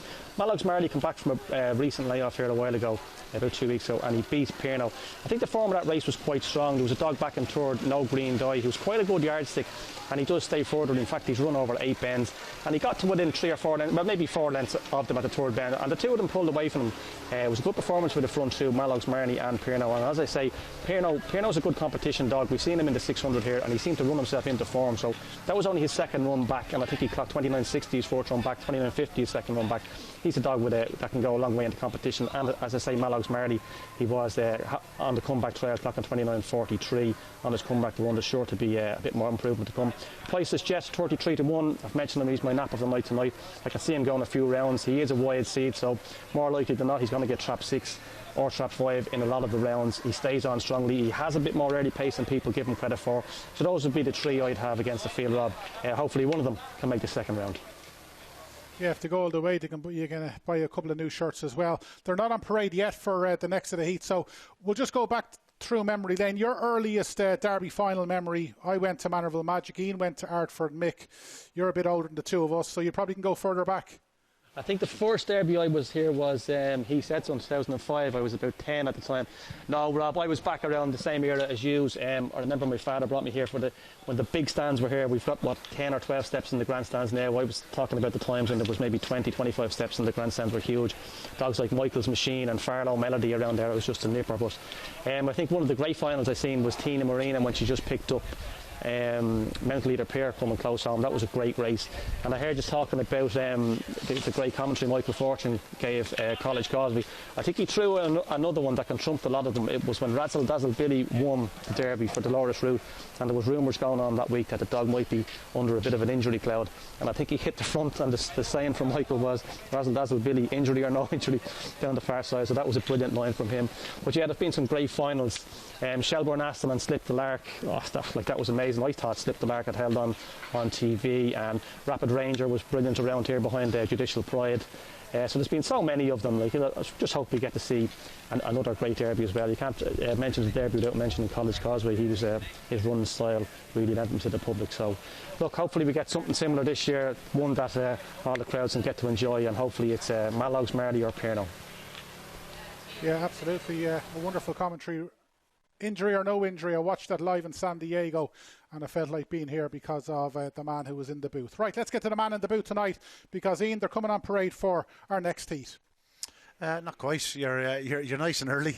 They're still out in the infield there. I see the tester still in action, so it'll be a couple of moments. But I believe Barry actually has Brendan Murphy, so we'll go to Barry after the fine success of Triangle Hugo. Okay, so I believe Barry has Brendan Murphy. Triangle Hugo, Ian Fortune tipped him up. Plenty of winners tonight in Talking Dogs TV, and Barry's going to catch up with Brendan now. Rob, yeah, I am joined by Brendan Murphy, trainer of Triangle Hugo. Brendan, congratulations. Ian Fortune tipped him up there before the race at 9-1. Great success. Am I right in saying that's only his second run in Shelbourne Park? Yeah, that's all. Yeah, never tried around here. Just put him in the last minute for the Derby. Done a right good run in Waterford, 33. And the 15.79 sectional, which is phenomenal. Yeah, he's certainly coming into form. He's a good card, Brendan. That's his 13th win of his career now. The summer seemed to suit him a bit. He had a bit of an injury there, but we got sorted that out. And how reliant is he as regards traps for Brendan? Oh, very good dog to trap. Great early, I said the long one down really suits him too, And he should get to know the track a bit better now and that. That's great. Listen, Brendan, thanks a million and congratulations. BoyleSports Irish Greyhound Derby. One toe-star Gaza for Margaret Bolton, the son of Drubby's Kane and Billis Squealer. Next in the blue jacket is Ballymac Wild. Liam Dowling owns and trains the son of Vulturian, Ballymac Breeze. What a warrior this fellow's been. A Derby finalist last year, an English Derby finalist earlier in the year. Night Tornado, one of Ireland's best late last year. Trimmer Graham Holland for Larry Dunn. Returned to winning ways last week. The son of Drubby's Kane and Royal High Florida. A potent performer if he puts his best foot forward. For Glory Katie, she's one for the future. For Sheila Duncan, a daughter of Drubby Sydney and Glory Kitty. 5 on your card is Nitro Johnny, a second runner for Graham Holland here on by the Pig Iron Syndicate. Son of Drubby Sydney and Rockburst Vienna. Won well last time out, but this is tougher. And out in 6 is BoyleSports King. Great to see him back in action for Dolores Ruth and John Boyle. Of course, the Derby runner-up in 2019 behind Lenz and Bocco had the world at his feet, but unfortunately has had an interrupted career. But his latest trial, 29.63, suggests there's still plenty of life in the old dog yet. Don't rule him out. It's a cracking heat to look forward to. Heat 5 of the BoyleSports Irish Greyhound Derby. Yeah, cracking heat it is, and we're going to start with toe star Gaza in Trap 1, as Ian said. Massive step up in class for Margaret Bolton's charge. He did get to the second round at the Sarwich earlier in the year, and he got to the second round of the Fair Warrior last year, but there's no doubt about it, this lad needs to improve, not just to win, but even to qualify. 2, the class act, one of the favourites in greyhound training, Ballymac Wild. He's been it, he's done it, he's conquered them all.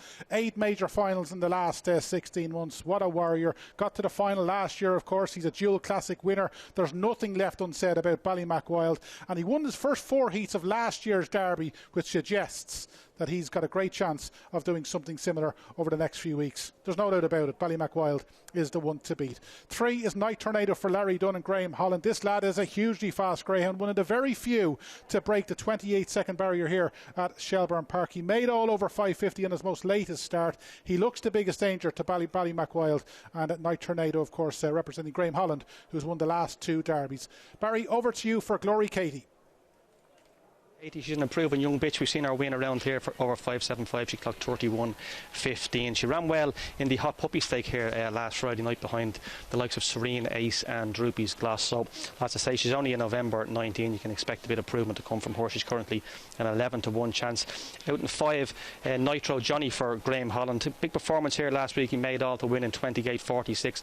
Was an A3 however, but look, there's A3s and there's A3s, and that was an A3 in disguise. It was definitely an above average A3. He's got his 2 wins from his 7 starts. An improving sort, has got a bit of early pace, and there's not an awful lot of early around him, so he could run well at a decent price. He's currently 10-1. And then BoyleSports King, the Derby runner-up of 2016. I backed him that year at 66-1. It was agonising, flying home. Look, he's put in a couple of decent runs recently. It's obviously going to take him a long time to get back. He's been off the track for the best part of a year and a half. His latest try was encouraging, 29.63 around here, 7th of August. I don't think the track was flying either that night on the 7th of August. So at a price, he's now 5-1. He did open up at 7-1 during the week, so I'll take a chance on BoyleSports King. BoyleSports King for Barry. Ballymac Wild for me. Ian, over to you. Yeah, thanks guys. As you can see, the greyhounds now being placed in traps for Heat 5, the BoyleSports Irish Greyhound Derby. Hard to oppose Ballymac Wild. If he clears Tostar Gaza in the early yards, I expect him to land the spoils, to be honest. All in. In 1, Tostar Gaza. 2, Ballymac Wild. 3, Night Tornado. 4, Glory Katie. 5, Nitro Johnny. And 6 is BoyleSports King. They're well on the way now for this 5th heat of the BoyleSports Derby.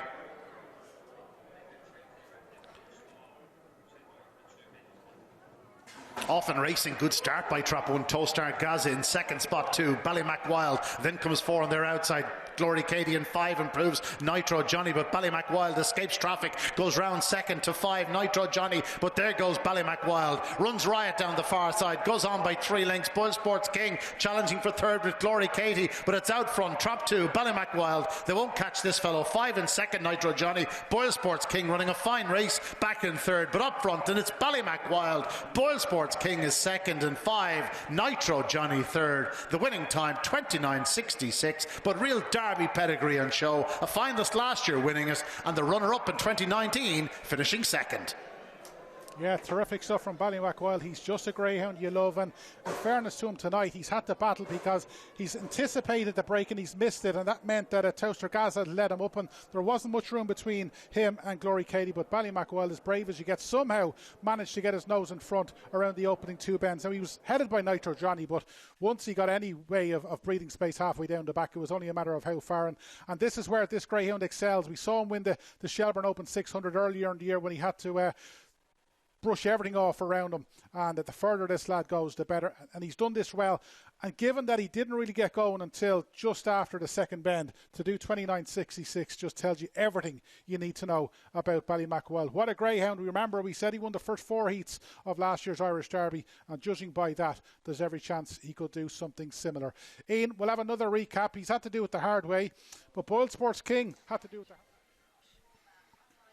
Yeah, as you can see, Ballymac Wild, as we said earlier on, I'm not going to say I told you so, but he did show great track craft. That's what he's about these days. He misses the trouble, he finds the gaps, and once moving to the front early in the back straight, there was no catching him. BoyleSports King did run a fine race in 2nd spot, however. He did ride a couple of bumps, stayed on strongly. That's certainly a lot more like it from BoyleSports King. He may never be the same greyhound we saw in 2019, but isn't it tremendous to see John Boyle with the runner in this year's Derby, and a dog that was 2nd in 2019. Tremendous to see him back and racing with real enthusiasm. Dolores Ruth has done an incredible job with BoyleSports King, but Ballymac Wild, that's one step closer to another Derby final. Yeah, another Derby final. We'll have another rerun. At this stage, you just say to yourself, he's in a sandwich and everything can go wrong. But as Ian said, track craft, it's probably the best quality that you can get in a greyhound. College Causeway had it. The Great Westmead Hawk across the water had it. And this lad most definitely has it. And once he got room, as we said, halfway down the back, he's just blown them all away. And he's done it in 29.66. Nitro Johnny, Graham Holland's runner. Obviously, he's a 2nd runner in the race. He might have got 2 through because Night Tornado might have hung on for 4th. And obviously, it's the fastest for go through. The 21 of the fastest 4 go through. Nitro Johnny's run well, and BoyleSports King, as Ian said, he's done it. He's shown in the end of his race that he's just coming back to his best, and he might be a greyhound to go far. John Boyle's only runner in this year's Derby. Right, let's get across to Barry Call, because he's caught up with Michael Dempsey. Yeah, thanks, Rob. I have Michael Dempsey, racing manager here at Shelbourne Park, joining me. Michael, I must say it's been one of the best derbies put on I can imagine in the last few years. Yeah, no, it's a great entry. Delighted with the entry, 150. First 3 both nights, 21 of the 25 fastest 4s going through, so no room for error. They're all everyone has to be on their toes, but it's a good start so far anyway. Everything seems to be going okay. Yeah, it just goes to show, as Ian did mention in commentary, the last race there we've seen Ballymacwild, who was a finalist last year, win it, and BoyleSports King, who was runner-up 2 years ago, finished second as well. So that's it. No, the quality is there, and they're 2 wily old campaigners. You know, they know the way around Shelbourne Park, you know, which is very important. You need to be around there a good few times to get the hang of it, you know. They certainly do. And it's not just the Derby, Michael. It's probably a little bit early to talk about the plate, but that's another competition that's going to be starting in a couple of weeks. So we're looking forward to top-class racing here for the next. Oh, I'm sure there will, because there's bound to be shocks, isn't there? There's some of those heats there, and it's very hard to pick the top 3 in one out, you know. So it's it'd be a good dog to win any of the competitions, really. And what one would you like to be on, Michael, if you were just to pick one? What's impressed you? I know we're only a couple of heats in, but even previously. Yeah, but you look, Explosive Boy ran well there. He did nothing wrong, you know. Ballymacwild ran very well in the last heat. You know, there's a long way to go yet. There's a lot of good dogs still to run as well. So. Right, we'll aim to get Michael off the fence maybe in a couple of rounds' time at Explosive Boy. But Michael, thanks a million for your time. Thanks, Barry. Thank you. Thanks, Michael. Cheers. That's Michael Dempsey, race manager, Shelbourne Park. Yeah, super guy, Michael, and he does terrific work. And I think the class of racing we've had here at Shelbourne Park for the last 12 months is testament of everything Michael does. Right, they're not yet near on parade for the next of the heats. It's Heat 6, which features the likes of Skywalker, Barry and Clona Bolt. So Ian, we'll go back down memory lane. Barry touched on the year that Razzle, Dazzle, Billy won the Derby. As I said, I wasn't in the country at the time, but the week leading up to that, obviously your dad had a big job in suppose letting everybody know whether he was going to run or not. How unlikely or how likely was he ever going to run? Was it a serious injury, or cast your mind back to the days leading up to that Derby final? I wish I'd got a heads up on all this. I'd have done some study today. Going back to it, I don't think there was ever a point where we didn't think he'd run. I think the rumours ran away with themselves a little bit. If you do remember the night, Bar the Devil ended up going to Traps, a pretty warm favourite, and I think that was as a result of the Razzle Dazzle Billy rumours. He drifted out to an alarming price, but once he showed up, I think everyone was expecting him to run a big race, and it was actually Bar the Devil that really disappointed. He finished down the field, but no, Razzle Dazzle Billy.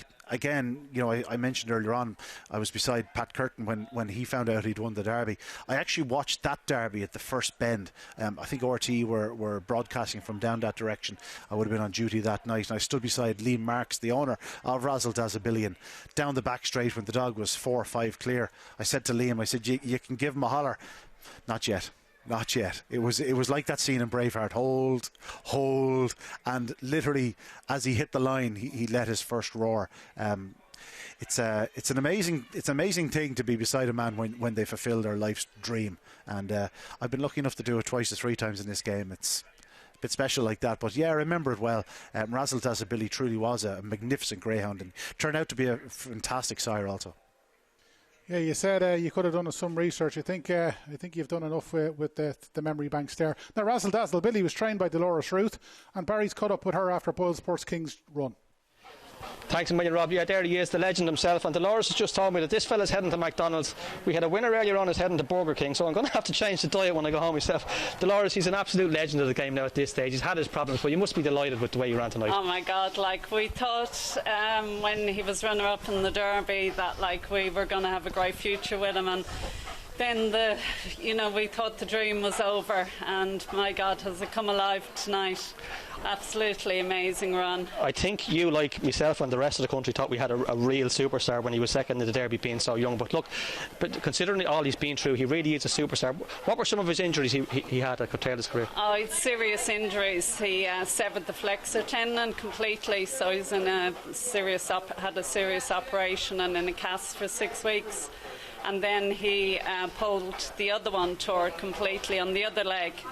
and nursed him back from that, and then he got an injury on the back leg. It's certainly been a challenge, but I've really enjoyed the challenge because I'm a great believer in being positive and trying to do everything possible, and certainly have done that in the last 2 years, believe you me.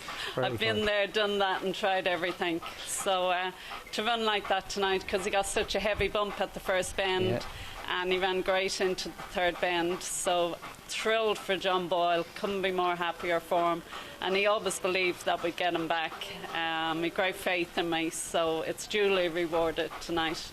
It is. It's an absolute credit to yourself and John, and I must say, looking at him here in person, he absolutely looks magnificent. He's $1 million to look at. So listen, the very best of luck. Hope he comes off safe and sound, and we hope to see you here next week. Thanks $1 million. Thanks Cheers. a million, guys. Yeah, great stuff from Dolores. Well done to her and to everybody who's got BoyleSports King back in the track, and the way he ran tonight, we're going to see plenty of more from on the track. Greyhounds will be coming on parade shortly for Heat 6 of the BoyleSports Irish Greyhound Derby. But Ian, just before they come on parade, we must mention, obviously we've been talking about Dolores Root, who's done pretty much everything in the game, but Mark O'Donovan is a man that 12 months ago not a lot of people would have heard of, but they know him now because what a few months he's had, and a big part of that is down to Skywalker Barry. Yeah, absolutely. Mark would have come out of the room holding a lead, however, it's certainly in the pedigree. His father's won 2 or 3 derbies, coursing derbies. His uncle has won a derby. His cousin's a top class trainer. When you speak about greyhound racing, you don't go too often without speaking about an O'Donovan, and Mark O'Donovan is the latest in the line. What a year he's had. Yeah, Skywalker Barry has been a real star from. He'll take some beating here, but have no doubt, as good as Skywalker Barry is, Mark O'Donovan's best chance of a derby success is Dramana Bucco. We'll see him in action tomorrow night, but as you can see, going on parade for this next heat, and we'll be seeing Skywalker Barry very soon indeed. And so on parade for Heat 6 of the BoyleSports Irish Greyhound Derby. 1 Fawn Cruiser for Richard Garnham, trained by James O'Regan, this is son of Secreto, and Lee Florence. Next in 2 Razzle, Dazzle, Peaky, owned by the Kildare Kilcolgan Syndicate, trained by Neelis O'Connell on a makeshift, and Razzle, Dazzle Prue, his brother, was second in the last heat. 3 Skywalker Barry, the juvenile derby winner, Slick Stakes winner. What a star he's been for Mark O'Donovan. Ray Patterson, the likely favourite, he'll take some stopping. 4 Glenquan Pat, a dog with fine early speed. Damien Cunningham, Liam Curley on this son of Patsy Sabaton. Glenn Lee. 5 is Zero Gravity, Martin Lanny for David Buckley, a son of Patsy Sabaton. Allodale Nikita, he's one for the future, he's only a November 19 whelp. And out in 6 is Clonabolt, a real powerhouse for Tom O'Neill and Kevin O'Brien. This fellow will be arriving fast at the finish. Will he get there in time? Well, we'll soon find out. Son of Confident Rankin and Corin Emma, he's 2 wins from 9 outings. They are the runners. Heat 6 of the BoyleSports Derby. The favourite, Trap 3, Skywalker Barry. Yeah, hot favourite indeed. Right, we're going to start with Fawn Cruiser in the red jacket for James O'Regan. He's only managed to win 1 from 8 starts. He got to the second round of the Champion Unraced, and he got to the final of an A2 stake as well. But this is a big step up in class, and like a couple of dogs in previous heats, you'd have thought Connections would most definitely take your hand off if you gave them a qualifying spot right now. Razzle Dazzle Peaky, the opposite can be said about him, because he's a greyhound who's a regular here at Shelbourne Park, and he's been in brilliant form for Neelis O'Connell. He's a 12-time winner from 62 starts. He's won his last 2. He starts and he stays. He got to the final of the Shelbourne Open 600, won the consolation final of last year's BoyleSports Irish Derby in a scintillating 29-19. If he's anyway close to that tonight, he could put it up and he could beat Skywalker Barry. And then we come on to Skywalker Barry for Mark O'Donovan. Ian spoke plenty about him. The juvenile derby winner, won the select stakes in April, won the Clona Blaze at Stud as well in Cork. He's had no luck in his last couple of runs here at Shelbourne Park, which might give his opposition a chance. And the fact that he's never won out of Trap 3 either might mean he's a favourite worth taking on. A man who likes taking on favourites is Barry. And Barry, we're going to go on to Trap 4, Glenquan Pat. Yeah, thanks, Rob. I actually was going to pick Skywalker Barry as my nap on tonight's card, but Glenquan Pat, he does seem to edge inwards on the run-up. He has some early pace. He will move to the rails. Look, he's no slouch either. There's a couple of 28.50 runs on his name around here, so that just put me off back in Skywalker Barry. Zero Gravity for Martin Lanny. This fella, he's a pacey tracker. It's an ideal enough draw because, as we say, Glenquan Pat should move in, and it's a good chance to lead up the outside. I think you're on Clonabolt, Rob. I think I heard you say earlier on, a dog who looked like he was going to have a massive future earlier on in the year. He has been slightly disappointing lately. He was showing huge pace down the back straight against real top class dogs dogs in the first round of the Shelbourne 600, I think it was here, going back a while ago, but hasn't seemed to found that form since. So I'm going to take a chance here on Glenquain Pat. Might just get to the lead, but it wouldn't be a race that I'd be really interested in playing in. Just to say that I've been informed that my shirt is there's a poll on Twitter about my shirt, love it or sack the stylist. So look, it was the only one that would fit me there tonight, so get on Twitter, love the shirt. Okay, love the shirt. That could be a name for a greyhound going down the line. Right, so it's Glencairn Pat for Barry. Obviously, I've nailed my colours to Clona Bolt, hoping that he can bounce back to the form of the night here in the Easter Cup, and the fact that he had a couple of runs, got a good draw, and if he can get a clear run, we might just see the real Clona Bolt tonight. So, two different selections for myself and Barry. Ian, last call to you. Yeah, thanks. I just think at the prices, Clona Bolt represents the value. I don't think the track is flying by any stretch of imagination. Skywalker Barry, if he doesn't lead, this 550-yard trip really will test him. He probably will lead, but even then it might test him in the conditions. I'll go with Clona Bolt to arrive on the line and beat Skywalker Barry by a short head. It can't be any more accurate than that, Rob. There you go. So not only has he given us the winner, not only has he given us the forecast, but he's given us the winning distance as well. If you were doing a same game multi or same race multi, I tell you, if you managed to click with that, you'd be going on your holidays very shortly. Right, they are loading. Razzle Dazzle Peaky, as we said, overall form gives him a big chance. Skywalker Barry, he's been one of the greyhounds of 2021 so far. Clona Bolt, but the way some of the races have gone tonight, you cannot rule anything out. They're loading for Heat 6 of the BoyleSports Irish Greyhound Derby. Ian, over to you. Yeah, thanks, Rob. As you can see, the loading process is underway. The greyhounds being placed in traps Heat 6 of the BoyleSports Irish Greyhound Derby. Hard to believe after this we'll be halfway through our night's entertainment here. We've seen some fine displays, more to come in this opening round of the BoyleSports Derby. You heard the bell. The runners: 1 Fawn Cruiser, 2 Razzle Dazzle Peaky, 3 Skywalker Barry, 4 Glenquain Pat, 5-0 Gravity, and 6 is Clona Bolt. Here, coming up behind traps.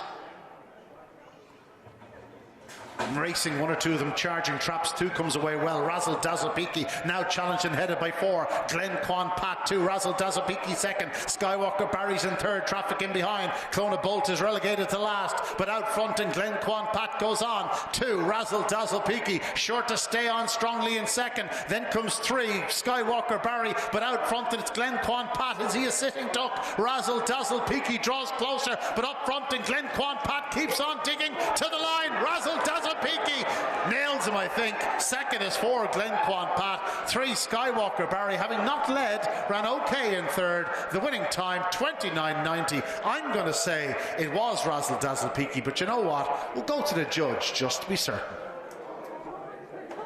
Yeah, he called Scooby Princess. We all called Scooby Princess as the winner, in fairness, in the first race of the night before we knew it was a dead heat. I'm behind the line. I thought Razzle Dazzle Peaky had got up. I thought the line had never come, because I know the lads who owns them. It is tight, but I think, and anybody who comes to Shelbourne on a regular basis, you always give preference for the greyhound on the near side. Razzle Dazzle Peaky has got that, so we'll have to wait and see. But there's no doubt about it, we've just seen the race of the night, so let's have a look back and see what happened. Clona Bolt actually broke nearly too well, and at this stage I thought he'd have a big chance, but maybe he's just not back to his best. Skywalker Barry's completely missed the kick, and it was Glenquain Pat, Barry's selection, who led them a merry dance around the opening 2 bends. But as Ian said in commentary, we know Razzle Dazzle Peaky stays well, and he was always going to be a big threat at this stage. Skywalker Barry, once he didn't lead, he wasn't going to win, and as you can see, that's him back in third. But from here on, it's a 2 greyhound affair. Glenquain Pat, Razzle Dazzle Peaky just comes now with a wet sail. He stays. It is tight.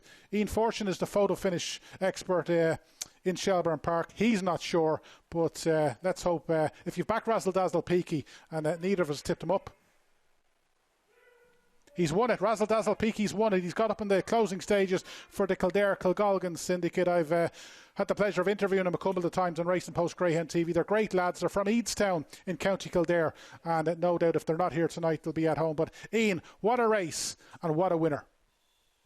Razzle Dazzle Peaky, he's certainly one of the most likeable greyhounds here at Shelbourne Park. He just runs his race every single night of the week. I'd say his sectionals and splits are pretty much identical every night. He hammers down the back straight, stays on well, and he just got a feeling he was always going to get there. And Rob, of course, being a very proud Kildare man, bigging up the lads from his own county. It was just good to see Kildare winning something in Dublin for once. But no, a fine display by Razzle, Dazzle, Peaky. Well done to Neelis O'Connell and the Kildare-Kilgalgan syndicate. Glenn Quan Pat running a big race in second, and Skywalker Barry will progress in third spot. Yeah, same county, Ian, same parish as well. So the lads are well due a mention. Right, let's get across to Barry because he's caught up with a big name. Yeah, thanks. Just a big name now, Rob. I'm not saying anything else. I've just joined by Shane Dowling, Shane, trainer of BallymacWild. Shane, this dog has been described as a warrior, and look, you can't argue with that description of him there. Yeah, look, he's a great dog. He every night you bring him to the track, he just gives you what he has, and come here, the name of the game is to qualify, and if you qualify there, we were happy. It's an added bonus when you win. He was very unlucky last week in the Champion Stakes. He went up probably quicker than ideal. If he had maybe sat in behind him, he could have got a better run, but he flew to the bend. You could talk about that all day, but in these big finals, if you don't come out, you're not going to have a chance, and that's racing. And look, it was trouble in the corner, and you'll have that every week, and if you ran it again, it'll be a different result, and that's it. You have to move on to the next one, so we're here now, and hopefully we can go another few rounds with him. Your dad spoke to Barry Drake during the week, and he was saying maybe he wasn't 100% coming into this, and he was just hoping to get him through the first round and have a week to look at him. He's got him through anyway. We had a small bit of a worry with him during the week, so we just worked on him.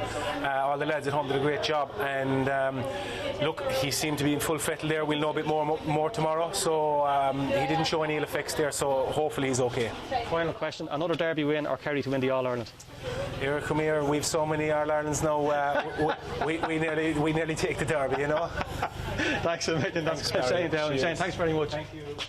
Yeah, I don't think there was any doubt what he was going to give there, a Derby over an All-Ireland. But yeah, Shane Dowling, he's a great man, and great to see BallymacWild back to his very best. That was brilliant from BallymacWild, and great from Razzle Dazzle Peaky as well, and hopefully Barry will catch up with connections, maybe Neelis or one of the owners of that winner there. Right, we'll go down memory lane again because we've still got a few minutes to go until the next of the heats. It's Heat 7, by the way, where we got Billy's Diva, Priceless Jet, and Ballymac Fairwin. This is a mouth-watering heat coming up, and we'll be getting to that in due course. But Ian, back down to memory lane. We've talked about Razzle Dazzle, Billy and all the greats. Tyre McGuigan back in 2010, the year himself, and was it Big Mike went head to head in the final, and of course Conor Fahey. He wasn't a trainer for that long, but long enough to bag a Derby winner.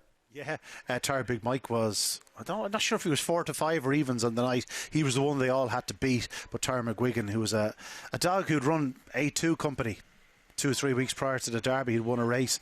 Funnily enough, I remember speaking to PJ Fahey at the time, and he said, well, what do you think? I said, listen, if you have a dog for the Derby, run it. Run everything you have in the Derby and see what way it falls. And a few weeks later, Tyre McGuigan was the Derby winner. Yeah, tremendous. Himself and Tyre Big Mike brothers finishing first and second in the Derby, I believe. And yeah, great performance from Tyre McGuigan. Big price in the night. I think he was a 8 or 10 to 1 chance. Yeah, he sure was. And 3 years before that, Paul Hennessy, and it's hard to believe he's only ever won one Derby, Tyra Rhino. I'm not too sure he was market leader on the night either. No, he was 10 to 1. He was definitely 10 to 1. I remember that. Yeah, funny enough, I actually don't remember an awful lot about that Derby. I think I was enjoying myself too much.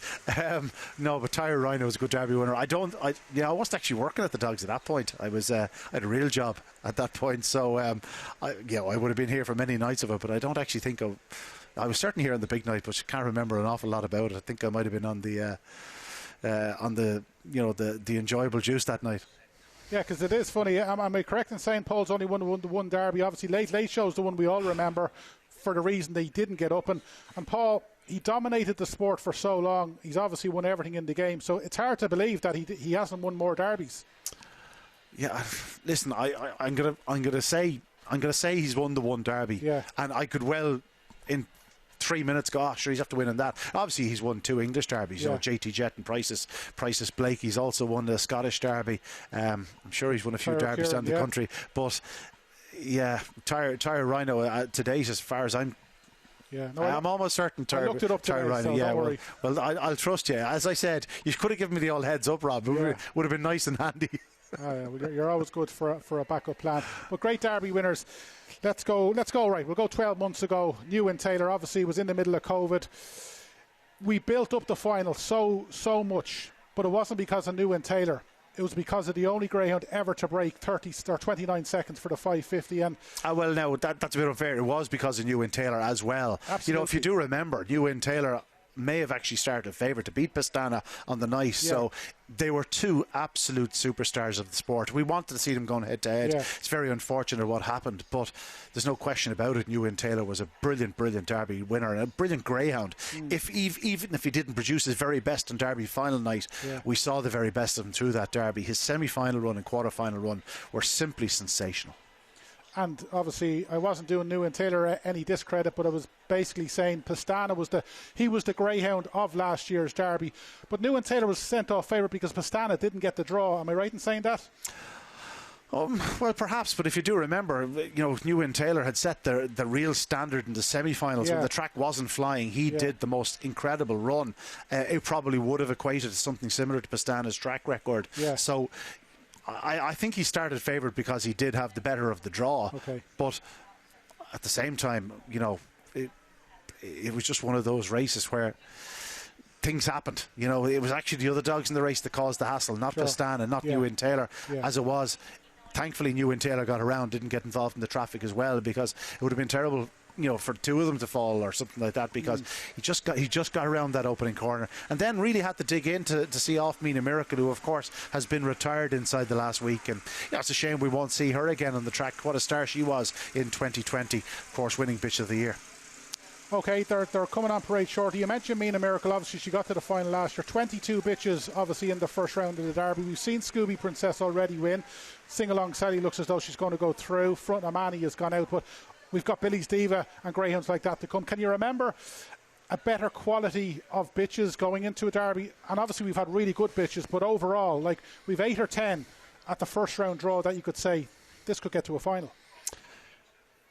Probably not in terms of pure numbers, but there have been some great bitches over the years where you expect them to go far. Of course, I remember the likes of the other toss. I remember Batty Spirit going so close. I remember Tina Marina winning.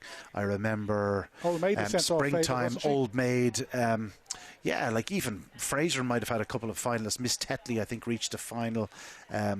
Some great bitches over the years. We saw the Sedarian bitch Mustang Mega might have ran up at Derby. We saw Holy Hill Leah, and of course Mina Miracle last year. There's been some great bitches, and it's not a case of the overall team. You just need the right bitch to be there on the right night. And listen, the bitches winning a Derby took a blow tonight when Front Amani went out, because she was one that was very capable of going far. I'm not sure if any of the rest can win it, bar maybe a Ballymac Ariel, but as I said, we'll soon see. Well, as you can see, runners going on parade now for the 7th race here tonight. Heat 7 of the BoyleSports Derby. 1 Ballymac Fair 1 for Liam Dowling, a son of Ballymac Matt and Ballymac Scala. Next in the blue jacket is Jack's Lockup, owned by the Deal Done Racing Club Syndicate. From my own Doyle, son of Law Hill Blake and Woe Katie. 3 in your card, Razzle Dazzle Annie. This lady is the Grand National winner for Niels O'Connell and Karen Gagan. She'll cut inwards, a daughter of Razzle Dazzle Billy and Razzle Dazzle Marilyn. Next in the black jacket of 4 is the brilliant Billy's Diva. What a star she was earlier in the year for Maria Kennedy and John Kennedy, daughter Good News, JT Sahara. 5 is Another Dream for Pat Scully and Mert Lahy, a son of Ballymac Esky and Cat Girl. And out in 6 is Priceless Jet, Paul Hennessy for Brian and Kathleen Murphy, a son of Droopy's Jet and Ravenna. It is the 7th heat of the BoyleSports Irish Greyhound Derby. They're on the way to Traps, not long left to place your bets. Yeah, the 7th heat it did. Right, we're going to go to Barry because he's caught up with Jack O'Connor after Razzle Dazzle Peaky's win. Yeah, thanks a million here, Rob. I'm joined by Jack, Razzle Dazzle Peaky. Jack, what could we say about this dog? Consolation winner in 2020, 29-19 in the past, and that's now 4 wins from his last 5. Yeah, he's just been a model of consistency his whole career. Like, there's any time he's put in a position like that where he's behind dogs, he'll always make inroads in them, and he's ferociously honest dog, Yeah, it must be a pleasure to own now for the syndicate. That's 13 wins from 62, and look, he is in October 17, but he seems to be like a fine wine, getting better with age. Yeah, absolutely. He's probably kicking on a bit in age. The whole litter, they've been great servants, but he looks to be still running to a fair amount of his potential still in his career, And the good thing he has in his favour finally, Jack, is trap draws. Doesn't seem to bother him. He can win from any trap, really, can't he? Here he holds his line going down, and he seems to have improved breaking from traps as he's got older, so that's one thing that's kind of like tonight there. The Skywalker dog was on the outside of him, and he just held his ground well going around the first bench. That's great. Listen, Jack, congratulations, thanks for your time, and the best of luck in round 2. Thanks, Jack.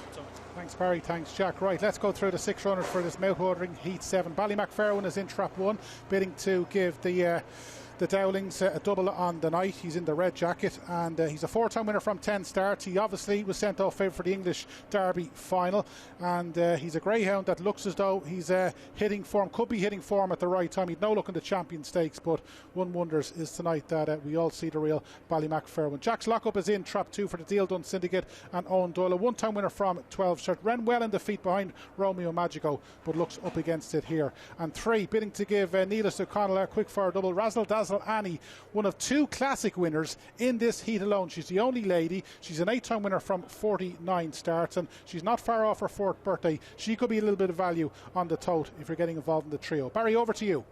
Yeah, thanks, Rob. Just a quick betting show. Just seeing it there. 7-4 joint favourites, trap 4, Billy's Diva, and Price's Jet is 2-1, Ballymac Fairwind. So I will start with Billy's Diva, one of the joint favourites. Look, any viewers to the show know Billy's Diva well. She's been in a number of finals. She's Puppy Stake finalist, 600 finalist, Easter Cup finalist, etc., etc. She won the recent Shelley Fennery Memorial down in Cork. Bet a good field of bitches down there, so she really is at the top of her game once again. Draw won't be a problem to her. Ideally likes the rails, but she can come away from any trap. She's a big chance. Trap 5 for Mort Leahy, another dream. This fella, he certainly paid his way. He's won 11 wins. 11 wins was named, sorry. He goes up well, running well earlier in the year around here, 28.38 and 28.50. And my nap of the night goes here in trap 6, Price's Jet. We've seen him in the Champion Stakes a couple of weeks ago, very unlucky. Former track record holder around Toaster. He can go up well, 4.14 sectional around Toaster when he broke the track record that time. Cornwall Hullen winner last month, stays strongly. As we mentioned, he was unlucky last week in the final. So I'm going to go with trap 6, Price's Jet. Not only is he my nap of the night, he's also one of my outright selections for outright glory. So I will go with trap 6, Price's Jet. Yeah, Price's Jet it is for Barry. I'm going to go for Billy's Diva. She's in brilliant form. She's got the 3 classic finals already this year, and she's got a big chance. So Price's Jet for Barry, Billy's Diva for myself. Ian, deciding vote. I'm going to go with Ballymac Fairwind. I think people seem to have forgotten how good this dog was around Toaster. Yes, he disappointed slightly in the semi-finals of the Champions Stakes in his trial. Wasn't sensational, but he's had a couple of weeks off. Might have freshened him up a little bit. He's well housed on the fence, and if he hits the lids, he's capable of making any greyhound in training race. So I'm going to take a chance in trap 1, Ballymac Fairwind. Ballymac Fairwind it is for Ian. So again, if you're getting involved in the trio on the Bark and Buzz app, we've already given a winning trio tonight, 1, 4, 6 always, and hopefully that'll cover the stream tonight. And remember, we're back tomorrow night. We'll be showing the remaining 13 heats of the first round of the BoyleSports Irish Greyhound Derby of 2021. And remember, the draw for the second round is on Facebook straight after. Over to you, Ian. In traps now for Heat 7 of the BoyleSports Derby. In 1, Ballymac Fairwind. 2, Jack's Lockup. 3, Razzle, Dazzle, Annie. 4, Billy's Diva. 5 is Another Dream, and 6 is Price's Jet. Red hot contest this. The hair up behind traps. Racing, good start by trap 1, Ballymac Fairwind up the inside, and 6 Price's Jet going up fast into the bend. Ballymac Fairwind from 6 Price's Jet, they bump, and Ballymac Fairwind goes on, but Price's Jet is right on his heels. Back in third, 2 Jack's Lockup, then comes 4 Billy's Diva, but down the far side, and Ballymac Fairwind under severe pressure from 6 Price's Jet. A gap in third spot to trap 2 Jack's Lockup, who denies Billy's Diva, but out front, and it is trap 1, Ballymac Fairwind. Price's Jet seeking the inside line, can't get it, and Ballymac Fairwind leads to the line. Scores from in second, 6 Price's Jet, and 3 Razzle, Dazzle, Annie. The winning time 29.67. Ballymac Fairwind back to winning ways.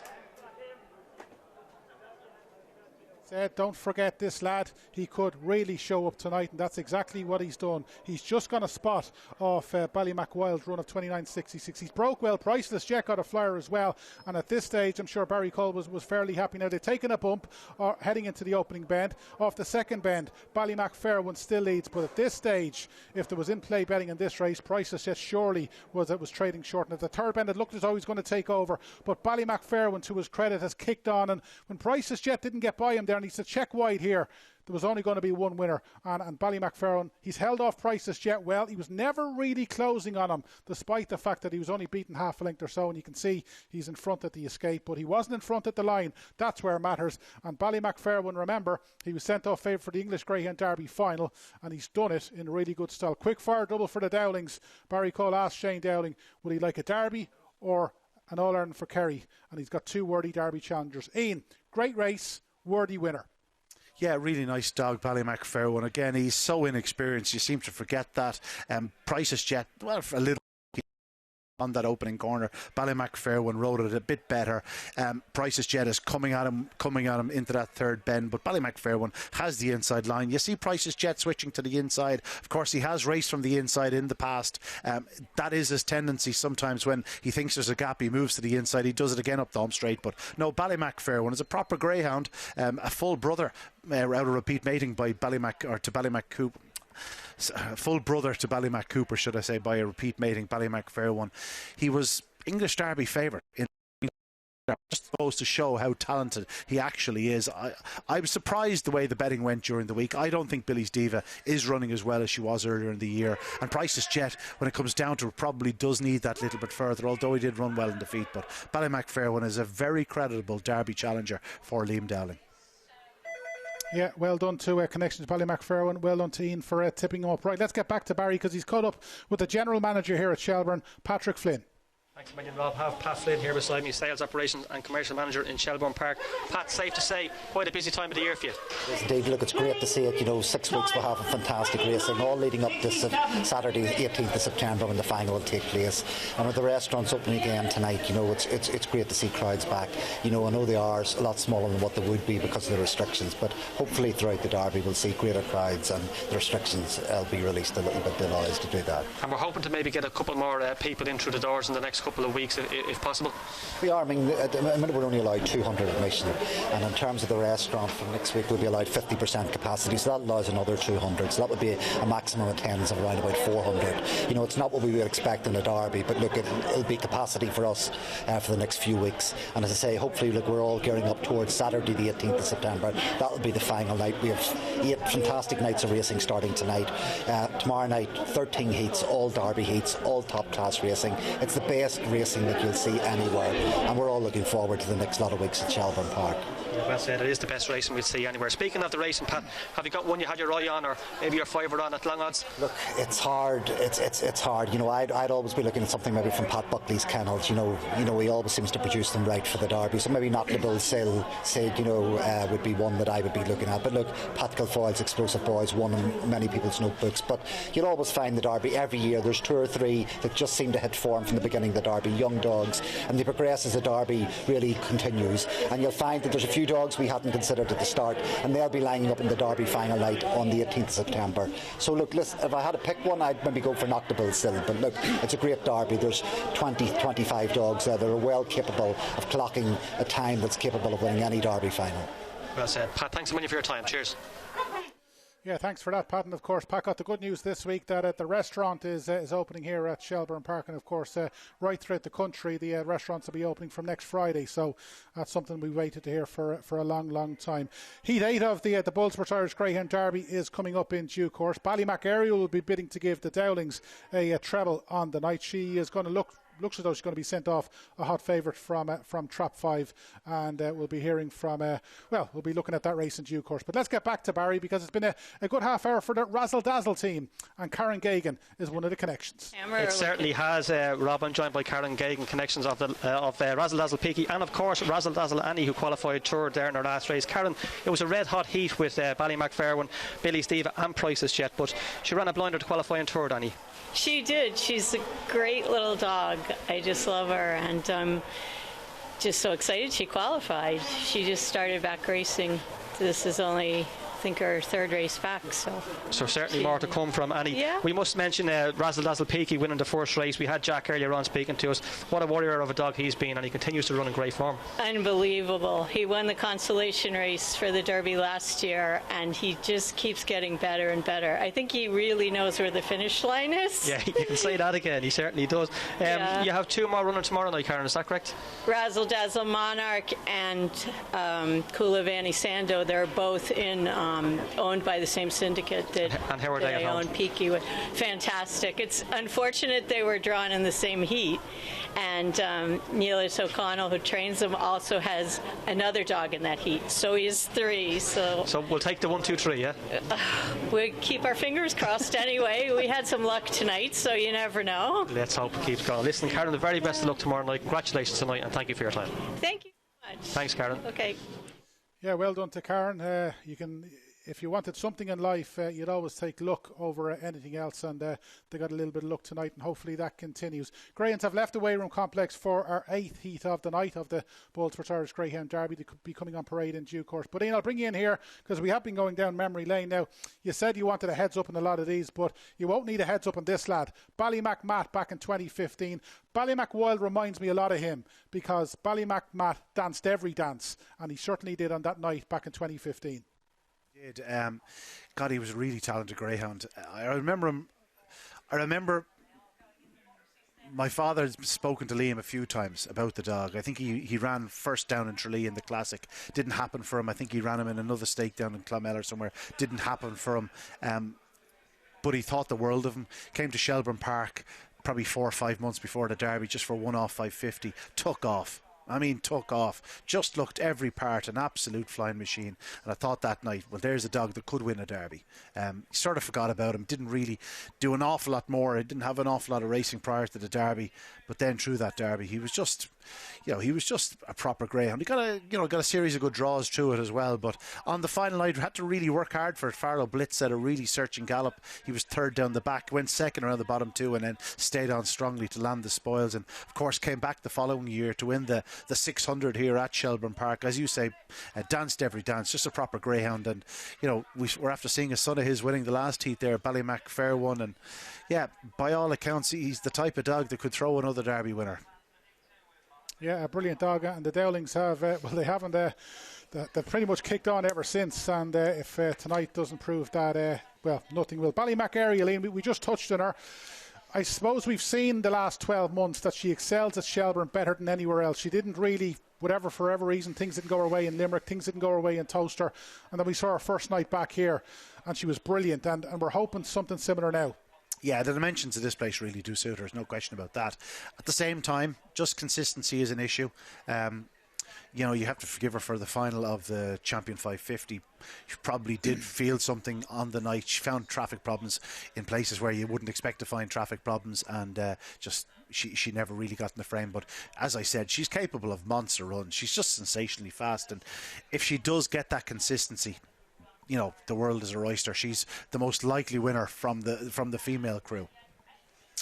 Well, folks, the runners now on parade for Heat 8 of the BoyleSports Irish Greyhound Derby. First up in red is the English Derby champion 2020, Dearjet Sydney, for Kenny Glenn and Pat Buckley, a son of Droopy Sydney and Maggie's Wish. Next in the blue jacket, New York Sydney, Matthew Hart for the New York Boys Syndicate, a son of Droopy Sydney and Marlfield Taylor. 3 is No Green Dye, owned by Laura Earl and Sean Murphy, a son of Overlimit and Maze Petal. 4 is Ballybock Danny, Mert Lahey for Pat Carroll, a son of Lawhill Blake and Droopy's Isabella. 5, Ballymac Ariel for Liam Dowling. This is a brilliant daughter of Ballymac Bulger and Ballymac Cameo. If she puts her best foot forward, she'll be impossible to stop. And 6 is Sizzler for Marion Maloney, trained by Graham Holland, a wide-running son of Lawhill Blake and Illusion Dream, likely to race prominently, but he does throw away a bit of ground on the bends. But it's a cracking contest. They're on the way to traps, not long left to get involved.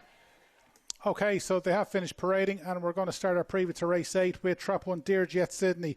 Pat Buckley's got 5 chances. Well, he had 5 heading into the start of play, and many would think that this is one of his best chances of getting a second Derby success. Of course, a classic winner, having won last year's English Derby, got to the final this time round. 3rd in Select Stakes earlier in the year, semi-finalist last year, got an ideal draw, and he's done 29.40 from Trap 1 here at Shelbourne Park. A repeat of that, you'd have thought, will be enough. 2 is New York Sydney for Matthew Hart. He's 3 from 8. He got to the quarterfinals of the Sprint Cup in Dundalk, and he comes here to Shelbourne making his debut over the 550 trip. He'll need to lead up if he's got any chance, but we did see the Bar 1 sprint form on show a little bit earlier, and that was a fairly good guide. And 3 is No Green Dye for Laura Earl and Sean Murphy. Consistent sort.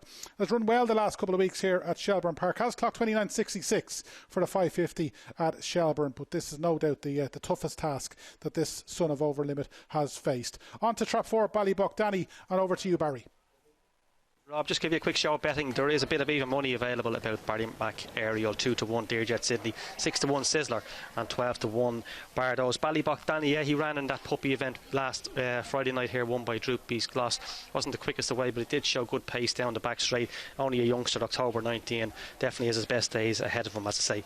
good pace down the back straight. Ballymac Ariel, as we talked about, Ian's favourite lady in his top 5 at least anyway. Huge run here July the 10th, 29.07, and only Pastana has ever gone faster than 29.07. In the final of that competition, she slightly missed the break, got a little bit of a bump, and that put paid to her chances. She had no chance come the first bend, but look, went on song. She's a smashing bitch, and the Dowling Kennels couldn't be in better form. The last 2 winners here. Sizzler for Graham Holland. I like this dog. He's got plenty of pace, does steer a wide course, but when he's on it, he's quite hard to beat, and as the prices, he's currently 11-2 shot. I'd be willing to give Sizzler a chance. Obviously Dearjet Sydney's an amazing dog on the inside, but I'd take a chance on Sizzler on the outside at a decent price. Okay, so Sizzler it is for Barry. Graham Holland is due a winner tonight, and Sizzler, if he can maybe not run as wide around the bends, he's got a big chance, and Barry's given us a couple of big price winners already tonight. So Sizzler for Barry. I'm going to go for Dearjet Sydney. I think he looks as though he's ready to rock in this derby. He ran really well in Toaster. We know what he can do. Pat Buckley's got a small but select team this time round, and I think everything is in favour for a big run of Dearjet Sydney. So Dearjet Sydney for me, Sizzler for Barry. Ian, is it Ballymac Ariel? How could I oppose her? It is Ballymac Ariel for me, but do you know what? I think Trap 2 New York Sydney could run a big race. I think he's plenty of pace. He seems to be going the right way. He's still young, inexperienced, but I'm not expecting him to win the race, but just don't be surprised if he runs a big race in defeat. I'm going to go for Ballymac Ariel though. Okay, so again, if you're getting involved in the Bark and Buzz app, if you're looking for a little bit of value, New York Sydney you can throw in there because he's a big price at the moment with the tote. But Dearjet Sydney in 1, Ballymac Ariel in 5, and Sizzler in Trap 6. That's the way to go. If hopefully we can follow up on a couple of winning trios already tonight. Just to recap on what's happened tonight, we've had 7 heats of the BoyleSports Irish Greyhound Derby. Opening heat was won by Scooby Princess in 29.79. Big story from that heat. Fronter Manny was knocked out. She is no more in this year's Classic. Explosive Boy, he was the outright favourite, and as of now, he is still the fastest in the Derby. He made most in 29.47. Then we had Mantine Maestro in 29.95 in Trap 1. That was a good winner and tipped up by our own Barry. Triangle Hugo, whatever Barry Cole can do, Ian Fortune can match. Also tipped up at a big price at 29.82. Then came the start of the Dowling show. Ballymac Wild won in 29.66. Razzle Dazzle Peaky followed up in 29.90. And we've just seen Ballymac Fair One win in 29.67. Of all the big guns, the majority are still there with the exception of Fronter Manny.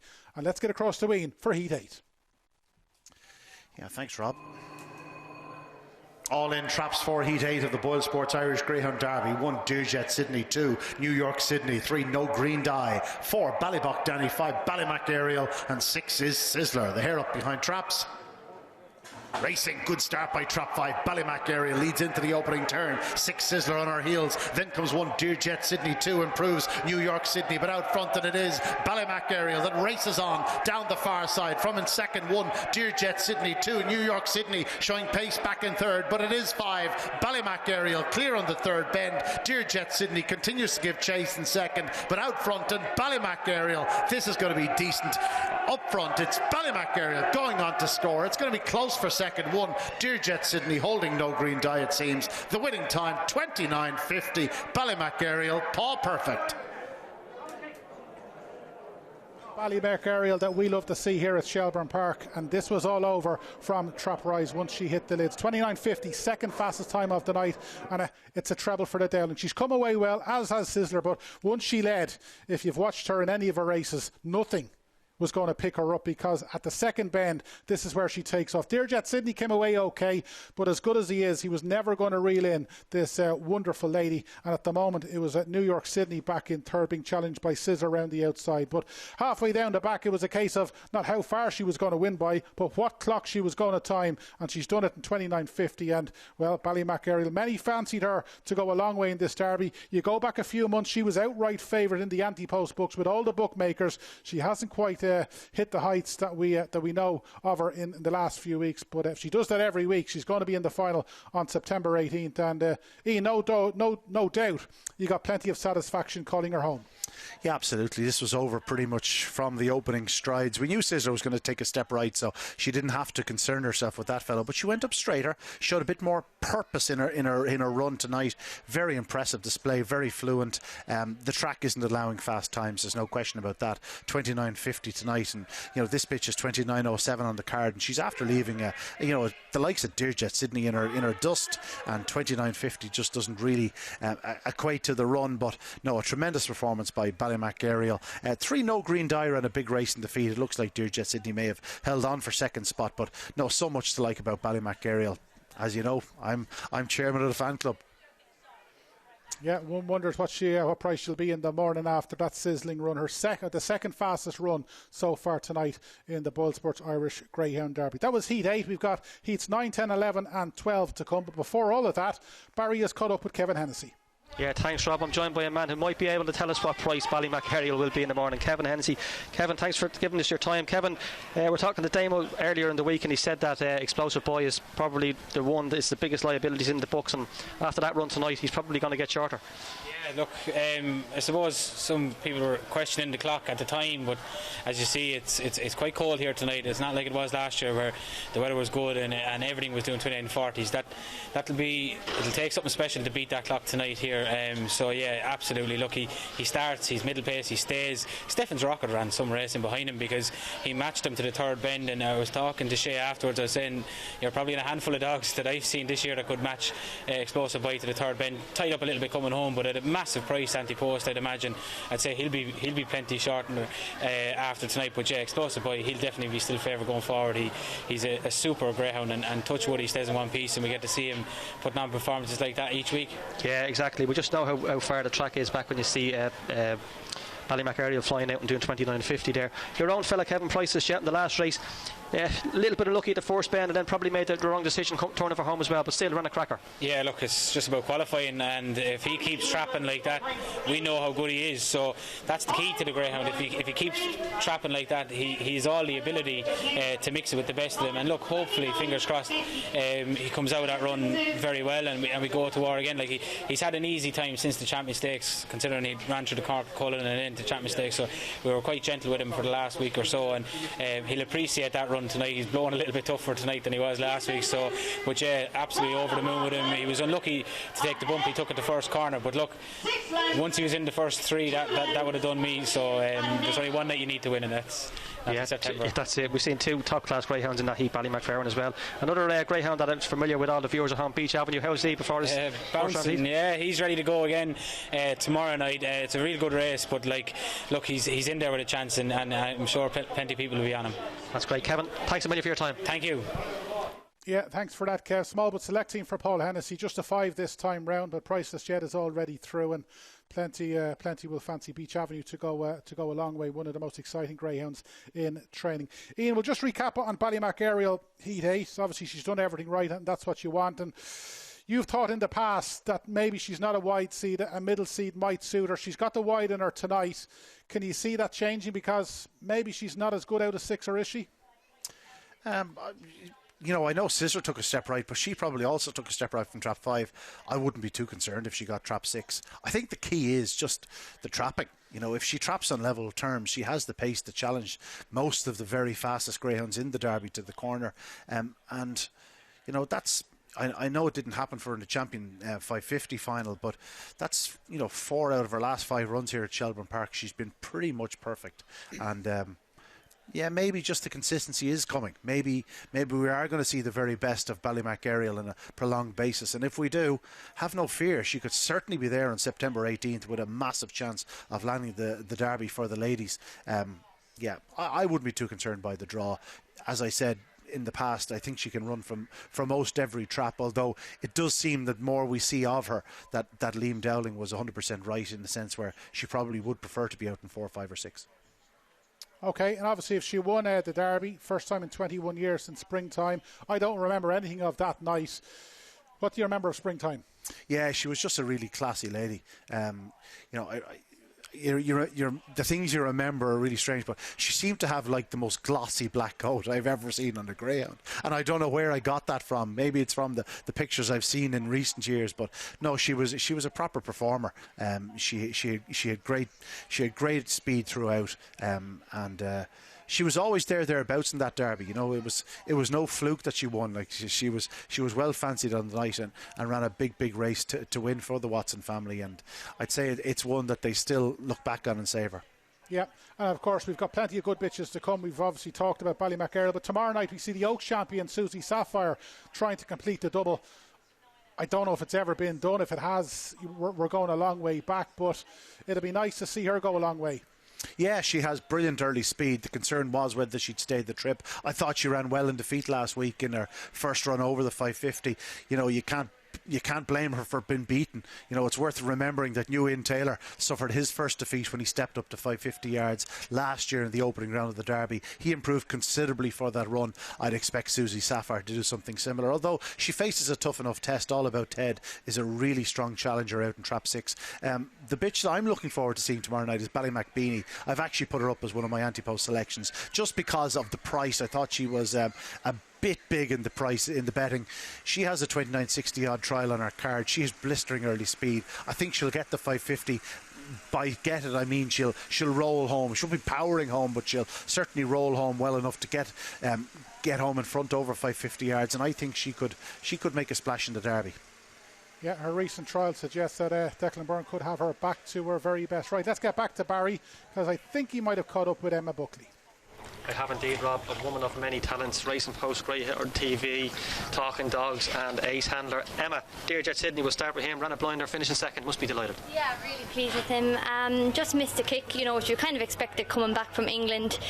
You know, they usually do take a run or two just to get back to the trapping style in Shelbourne. But yeah, he ran an absolute stormer in behind Ariel, you know, when she gets loose, it's very hard to pull back. But yeah, you know, it was just to get the run under his belt, and yeah, really pleased with him. Safely through to the second round. Sing Along Sally, I make her at the moment the second fastest, fourth place, so without tempting fate, you're looking pretty good. Yeah, hopefully. Look, you know, she's only coming back from season. It was her first time even over the trip, so we really needed to get this run into her. I thought she ran very well, you know, trapped out nice, but, you know, just died a little bit on the way home. But, yeah, look, there'll be more improvement from her, for sure, if she gets in. Tomorrow night, how many runners have we got tomorrow night? We have 3. We've Knocknabalsick, Coomaleo and Glengar Bale, so hopeful for them. All fine? Yeah, all really well in themselves. You know, just, again, to get over this first round and to qualify, but they're all in really, really good form. And, you know, if we could just qualify, it would be great. You're doing great on Racing Post Greyhounds TV on a Sunday, so keep up the good work, and we hope all goes well for you tomorrow. Emma, thanks a million. Thanks, Barry. Thank you. Cheers. Yeah, thanks, Barry. Thanks, Emma. She's a lady with many talents, and no doubt we'll see her on Talking Dogs TV plenty soon enough. Right, we're coming up to Heat 9 of the Derby. As we said, we've got Heats 9, 10, 11 and 12, and then we've got the remaining 13 heats tomorrow night, all live on Talking Dogs TV. And remember, next week, second round, Friday and Saturday night, completely live on Talking Dogs TV as well. The only place to be is in your living room for the next couple of weeks, because we're bringing you everything that you need to know, and loads of winners and plenty of connection interviews as well. It's the only place to be for the next couple of weeks. Ian, Heat 9 coming up. We mightn't get a chance to talk about Deadly Destroyer in full, but he's been a great greyhound this year. He's been down the country, went to Limerick, he went to Clonmel, got his big night a few weeks ago here in the Shelbourne Open 550, and just he suffered by not missing by missing the break in the Champions League final. But even then, you can't say he made a bad start. It was just that there was dogs on his corner. They clashed, and he was sort of sent. It was as much that he just kept on going rather than he was turned or anything like that. It just wasn't meant to be on the night. But he was a fantastic winner of the Champion 550. We saw him in action in the Produce Stakes, as you say. He's a dog that is a good starter. He's strong and solid all the way down the back straight, and he really winds it up from the third bend home.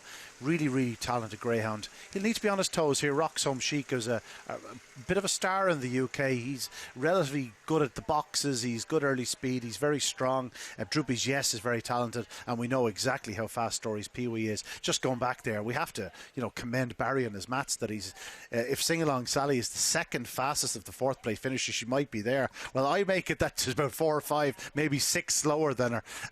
That means that she will be there next week. So don't worry about that, Sing Along Sally fans. Runners now on parade for Heat 9 of the BoyleSports Irish Greyhound Derby. One is Monrod Thunder for Larry O'Rourke, Trimmer Graham Holland, son of Droopy's Jet and Drahan Zindi. 2 in your card, Deadly Destroyer, brilliant tracker for Carl Ramsbottom and Gary Hannon, the likely favourite, a son of Droopy's Jet, Cruel Intentions. 3 is Roxholm Chic, Omba Haley and the Glory Boy Syndicate. Trimmer Martin Lanny, a talented son of Droopy's Roddick and Bright B, returning to Irish shores. In 4 is Droopy's Yes for Johnny Lennon, Michael Dunphy, a son of Out of Range and Droopy's Natalia.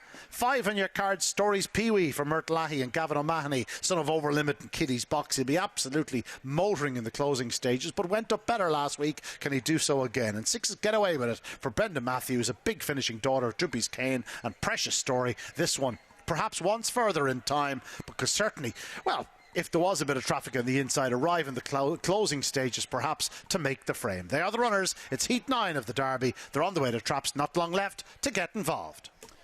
Absolutely right. Let's look to Heat 9 and let's start with Monroe Thunder in Trap 1. Larry O'Rourke, a 3-time winner from 5 stars, progressive youngster. As we said, he's making, well, he ran well at Shelbourne last month when he managed to win from Trap 1. He's in Trap 1 again tonight, but obviously he's taken a big step up in class, and we'll see if he's good enough to mix it with the best. If he is, he'll have to beat Deadly Destroyer to the Bend, who's been a remarkable greyhound over the last few months. We've just talked about his last few months with Ian, obviously said. We went to the Produce Stakes, he went to the Con and Annie Kirby. He got his big day in the sun when he won the Shelbourne Open 550. He was brilliant on that occasion. Over a 3 or 4 week period, he was as good as you get here around Shelbourne. Things didn't go his way in the Champion Stakes final, but he's in Trap 2 tonight. That looks his ideal box, and if he starts, he'll take plenty of catching. And Roxholm Shake is in Trap 3. Obviously, he's now with Martin Lanny after being with Hayley Keeley across the water. He got to the 3rd round of the English Derby, but the main worry with him is he's making his Shelbourne Park debut. He's obviously been running in England with different traps, and his only chance really to qualify is if he comes out. But if he does come out, it'll be interesting to see how he gets on here at Shelbourne. Barry, over to you for Droopy's Yes. A million, Rob. Just to let you know, Deadly Destroyer is currently a shade of odds on 4-5, 7-2 Stories Pee-wee, 5-1 each at 2 Roxholm Shake and Droopy's Yes, 10-1 the top Monroe Thunder, and 25-1 Get Away With It in Trap 6. Droopy's Yes, yeah, he ran better than his place and suggests last week. He was well backed against Jack's Little Thing in a red hot contest Derby plate. He was backed from 7-2 into 15-8, missed a break but showed real pace down the back straight. The race was over as a contest at that stage, and look, previous to that in the semi-final of the plate he came out quite well, and if he can come out again like that, I think there's a big run in this dog Droopy's Yes. Trap 5 Stories Pee-wee probably has the best of the draw in this contest here. Good run last time, 29.42, and Get Away With It, bit of an outsider in 6. I'll take a chance on 4 Droopy's Yes. Droopy's Yes it is for Barry. I napped up Deadly Destroyer, or could do with him winning, because Ian and Barry have been doing their job tonight. So Deadly Destroyer for me, he's the nap. Ian, what do you reckon? I think Deadly Destroyer is the most likely winner. Would I back him at even money? Probably not. But I don't think I want to oppose him with the dogs on his immediate outside. Maybe Stories Pee-wee if there was going to be traffic. But it's one of those races where I could easily watch it. Well, there is the bell. Heat 9 of the BoyleSports Irish Greyhound Derby. 1 Monroe Thunder, 2 Deadly Destroyer, 3 Roxholm Chic, 4 Droopy's Yes, 5 Stories Pee-wee, and 6 is Get Away With It. The hare coming up behind traps. Racing, good start by 2 Deadly Destroyer, but takes a step right. Monrod Thunder up is inside, 1, 2, 3 into the bend. Monrod Thunder, the youngster, leads on the bend from 2 Deadly Destroyers, sent back or sideways. Now 5 on the outside. Stories Pee-wee gets involved, but out front, and it is Monrod Thunder, 2 Deadly Destroyer and 3 Roxholm Chic having a buckle. 5 Stories Pee-wee now takes the 3rd bend in 2nd. It's Monrod Thunder, but Stories Pee-wee will swing wide, but he's a big threat off the final turn. Here comes the Pee-wee. Pee-wee on the outside scores from in 2nd, 1 Monrod Thunder and 2 Deadly Destroyer. The winning time 29.74. Stories Pee-wee, oh, he's ever so powerful. Here comes the Peaky, the highlight on night one of the BoyleSports Irish Greyhound Derby, no doubt about that. We'll have a look again. Deadly Destroyer got a flyer, but he's just stepped right. He's clashed with Roxholm Shaken, and once that happened, he was always going to struggle. Around the opening two bends, Monroe Thunder got a flyer. He's at this stage, he's the Greyhound to catch, and he's 4 clear of Deadly Destroyer. But this is where Stories Peaky gets into full stride for Mert Leahy. He obviously tipped up this lad a couple of times on Racing Post Greyhound TV. He's moved into second at this stage, and we know he stays well, but he's still at a big task reeling in Monroe Thunder, and it took him a long time to get on top, even though he looked like he was always going to get there, and he's won half a length, 3 parts of a length in the end. He was good here last week when he won at 29.42. He'd obviously a bigger task on his hands tonight, but he's done that well, and no doubt if you're on Stories Peaky at a big price, which plenty are, you're likely to get a good run for your money, because he's a greyhound who you could just see qualifying each week. He's won tonight, he could win again next week, but he just looks like a greyhound that you could find hard to keep out of a semi-final. Ian, he's done it well. Deadly Destroyer again moved right, which didn't help. He just took a bump at boxes, stepping right. He probably is a dog that wants trap 3, maybe 4 even.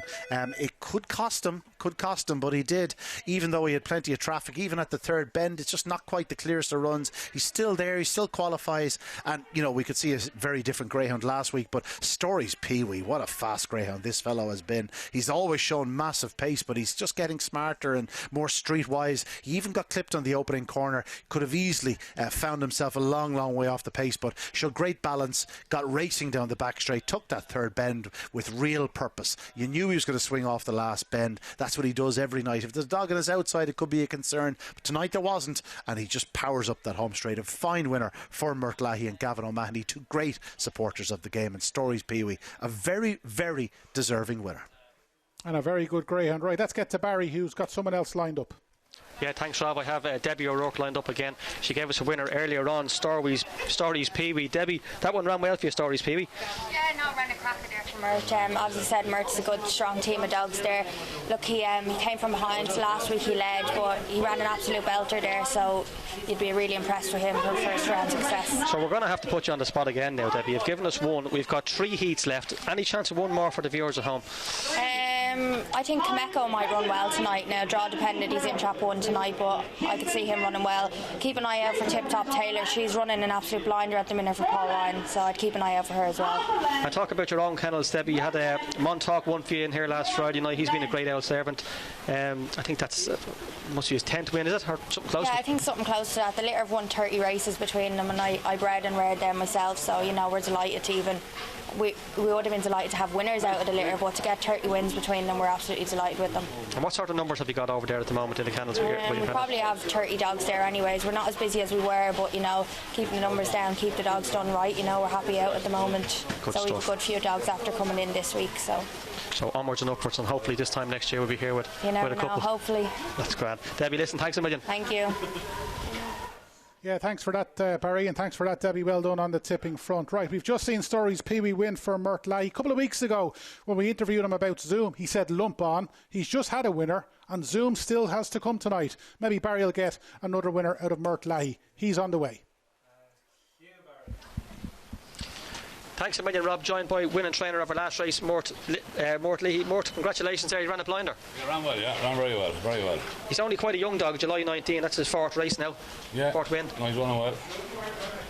And he ran well here last week, winning. He made all last week, 29.42, beating No Green Dye. That was a big run as well, so it must have showed you he was right on top of his game. He's very fast when he's on the bunny. He's very fast, and he comes home well. And he rode a very big height bump today there at the first bend, but still he rode it very well and gone to win it well. He's running very well now. He did, and the ideal thing is he's a wide seed, so he's more than likely going to get 6 in the next round, so that's obviously a plus. And what about the rest of the team? Nothing else this evening, no? Zoom, apologies. Yeah, the track might suit him tonight now, but hopefully. If he gets away and lives up to his name. Hope you're right. Any runners tomorrow? Yeah, a few runners tomorrow night. All right, the kennels are obviously in good form. Listen, more, thanks a million. No bother, cheers, thank you. Yeah, well done to Barry. It was hard to get something out of Mert tonight, even though he's just had a winner. But you think he'd be getting used to all this exposure at this stage. But maybe next week he might be a little bit better. But you heard, he's had a good winner in Stories Peaky, but he's just not entirely sure whether the track tonight. It seems to be running tough, and he's not entirely sure that it might suit Zoom. But Who knows? Zoom was a good winner here a few weeks ago. Ian, I'll bring you in because after Explosive Boy did that 29.47 run a little bit earlier, you were fairly confident the time would be bettered. But with 3 heats to go, it's still the fastest of the night. Haha, ye of little faith. I said that with a view that the more the track would be plated, the quicker it would get. It doesn't seem to be the case because Ballymac Aerial, by all accounts, should be doing much faster than 29.50 on the bunny. Listen, maybe the track won't allow it happen tonight. That's just one of those things. There are still 1 or 2 very, very fast greyhounds to come. What would happen if the machine was to get a clear passage and find himself in front off the second bend again? He'd certainly do faster than 29.50. Again, a couple of fast greyhounds to come, and we'll soon see. But no, listen, there's been some great performances. Not about times in the first round of the Derby, I can promise you that. Okay, well, you talk about the machine getting a clear run. Obviously, Kalara Icon is out, which is a pity. He was a runner-up in the Champion Stakes final. But Jazz Toes is now in Trap 1, and he's not devoid of early pace. We've got Broadstrand Ryan, who has been favoured for most of the day, just inside the machine. So how do you see the early stages of this race working out? I think if Broadstrand Ryan hits the lids, he'll be in front. My fear with him is that he just does tend to prop up at that third bend, and if he does, the likes of Skywalker Silla, the machine, and Massachusetts will be flying. Massachusetts, an interesting runner. I see he's with Tamara Butler. He hasn't always been there. Just be interesting to see if a changing kennel sort of brings a bit of freshener to him. He was a dog that's always shown lots of promise, lots of pace. He could run well at a decent price out in Trap 6, but no, I'm going with the machine, because if they do prop up at that third bend, if Broadstone Ryan, should I say, props up at that third bend, I think the machine will be absolutely hammering at that point. And yeah, by all accounts, he's an exceptionally fast greyhound. He's been my one anti-post selection, actually, because I think he's a dog that will be very hard to keep out of the frame, and I'd be surprised if he wasn't in the semi-finals, and then hope for a bit of luck. Yeah, and you napped them up tonight as well. Right, Barry, I'll bring you in because it's been a great night so far. We've had 9 heats. What are you expecting to happen in Heat 10 coming up? Yeah, well, when I heard the news about Gary Hicks's Kalara Icon, I thought the race was going to open up for the machine if there was obviously no runner in Trap 1. But now we have Jazz Toes for Peter Cronin in. He's another dog with a bit of early pace. So look, I do expect Broadstand Ryan to lead up early pace. He's a dog with big early pace, and he was running well around here going back a couple of weeks ago with 28.23. He's 28.25 on his card, and some good sectionals to match. So he's a dog with real early pace. Look, it could suit the machine. He's likely to go up well, give the machine a bit of room. But as I say, there is a bit of early on his inside. He will have to tread a little bit carefully. But look, I think he's going to be still too good. I can see him picking his way through. Look, I've mentioned Broadstand Ryan. Don't underestimate him. I still think there's on this track maybe a 29.90, 29.80 run in him. But if the machine is anywhere close to him, he's a real crowd pleaser. He's great to watch, but he's very short. Well, he's not too short, I suppose. 6-4 now. I'll get a new show of betting if you come back to me in a minute or so. But when he was priced up earlier on with Kalara Icon on the inside, he was available at 9-4. But I'll get a show of betting for you, Rob, if you come back to me in a moment, and we'll see what sort of value he is. Okay, we'll do that. They have left the weighroom complex for this 10th heat, so the Greyhounds will be going on parade shortly. Ian, back to the memory lane section of the show. We won't go too far back. 2 years ago, Lenson Bucko gave Graham Holland his second win in the Derby. Was he a Greyhound from the outset that you thought might go all the way? Oh yeah, if I remember rightly. Obviously he was likely enough race coming into the Derby. He'd won a 550-yard competition, looked a real proper greyhound. It was in I'm going to say about the second round that he took on Kilmacdonough and Magical Bale. He finished third, but that night he showed unbelievable pace in defeat. And I think it sort of twigged most people sort of, this greyhound can win a Derby, and thereafter he was foot perfect through the stake. He was just brilliant. He even had to work harder in the final, but just did what the great dogs do and overcame it. He was a proper Derby winner, really outstanding Derby winner. It was a shame that lockdown happened in 2020 and things didn't quite go right for him. We saw glimpses of his very best towards the very end of the year, and maybe even once or twice this year on comeback, but no, he'll always be remembered for that Derby campaign. A very, very special greyhound. Yeah, very, very special greyhound indeed. Right, Barry, they'll be coming on parade shortly, so have you got a show of betting for Heat 10? Yeah, I do indeed, Rob. It's interesting enough. It's 2-1 joint favourites, trap 3, Broadstand Ryan, and trap 4, The Machine. 5-1, Massachusetts has seen a bit of support, was 11-2 during the week, now 9-2 actually. Sunny the Kid in trap 5, 50-1. Skywalker Silla, she's been backed in the anti-post markets. Listen to Damien Onaghan during the week, so a few good for her anti-post. She's available at 7-1 to win tonight's heat. And the reserve in 1, Jazz Toes, 12-1 for Peter Cronin. So after last week's performance by The Machine, he could have been drawn in a tougher heat. In fairness, it's hard to think there's 2-1 about him. Ian's nap of the evening this evening, so we'll be all cheering on The Machine. Well, I'm not sure we'll all be cheering on him if Ian's napped them up, but I know Ian will as well. Ian, are you hoping Broadstrand Ryan gets a flyer and gives The Machine a bit of leg room early on? No, I'm hoping The Machine takes a flyer and leads around the corner. Listen, Broadstrand Ryan is going to go straight to the fence anyway, so I wouldn't be too concerned about him. In fact, Skywalker Silla, there's a chance she'll move off, so there is a small chance of early traffic on the inside, but you're just hoping The Machine gets a clear run into the back straight, and if he does get a clear run off the second and at the third bend, he'll be very, very hard to contain, especially on tonight's track. It's not flying. You're seeing dogs coming from off the pace to get involved, and certainly if The Machine is within 4 or 5 lengths of him off the second bend, he won't be far away.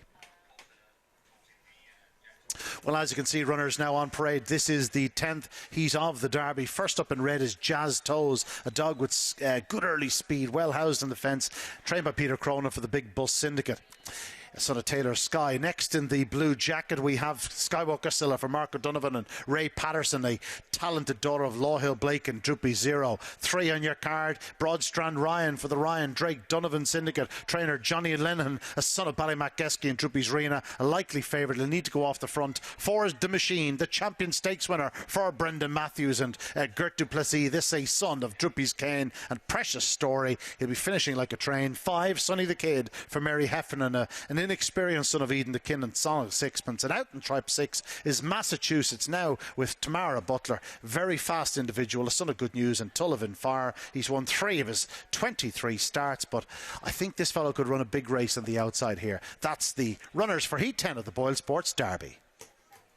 Yeah, it sure is, and it's another mouth-watering heat, one of the heats of the night. Right, we're going to start with trap 1, which is Jazz Toes, comes in for Killara Ike, and we hopefully will see him back for the Ledger. But Jazz Toes, good replacement. He's a good early-paced greyhound, 28.53 for the 5.25 and 29.91 for the 5.50. He's got a good draw, but he's got a big ask. There's no doubt about that.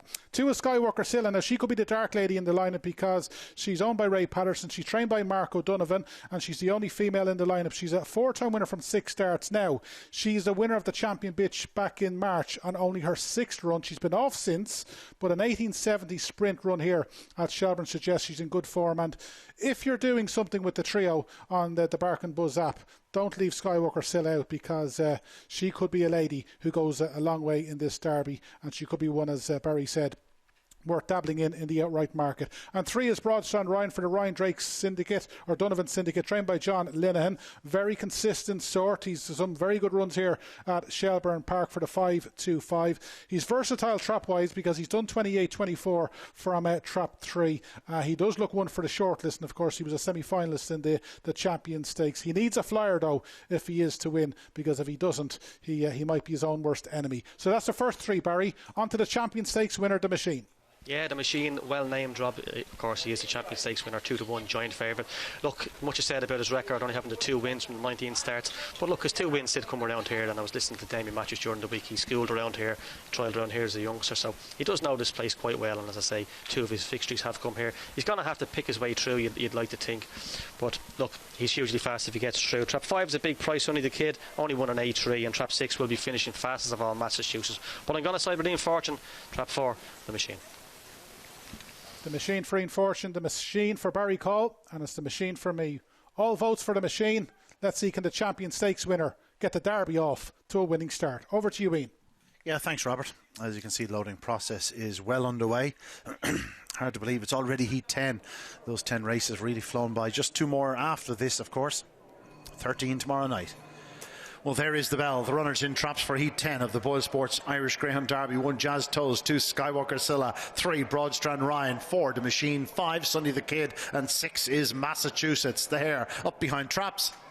And racing, good start by trap 3. Broadstrand Ryan, the machine, takes a bump at boxes from Skywalker Silla, but it's out front 3. Broadstrand Ryan, who's motored into a clear advantage, leads down the back straight from in second spot. Trap 1, Jazz Toes. Then comes 2, Skywalker Silla. Now the machine is absolutely motoring into third spot, but it's still 3. Broadstrand Ryan, he's a slightly, but he's still 3.5 clear. 4, the machine is absolutely motoring now into second spot. It's Broadstrand Ryan, the machine probably won't get there. It's 3, Broadstrand Ryan from the machine back in third. It's tight between 1, Jazz Toes, and 2, Skywalker Silla. The winning time 29.66. 29.66, the winning run from Broadstrand Ryan. But I have to say, if there's an eye catcher all week in this Irish Greyhound Derby, it is the machine, because this Champion Stakes winner has got everything. Look at what happened when he broke. He was collided with trap 2, Skywalker Silla. Broadstrand Ryan was gone at this stage, and at this stage, as good as he is from halfway, you're just saying, can this lad qualify? Well, I'll tell you one thing, not only has he qualified, for a long, long way it looked as though he was going to pull in Broadstrand Ryan, because he's absolutely flying. And I'd say Jazz Toes holding him up at the third bend just might have cost him victory. Let's take nothing away from the winner, Broadstrand Ryan, out and gone, and it's all about breaking. But the machine, Ian Fortune tipped him up anti-post, and if that run is anything to go by, it will take something very, very special to keep this lad out of the Derby final. But it was all about Broadstrand Ryan. We won't take anything away from John Linnon's star. He broke, he led early, he showed good early pace, he's made all to win in 29.66. Ian, a good winner, but the machine, wow. Yeah, he's very fast. Like, we know what he's about.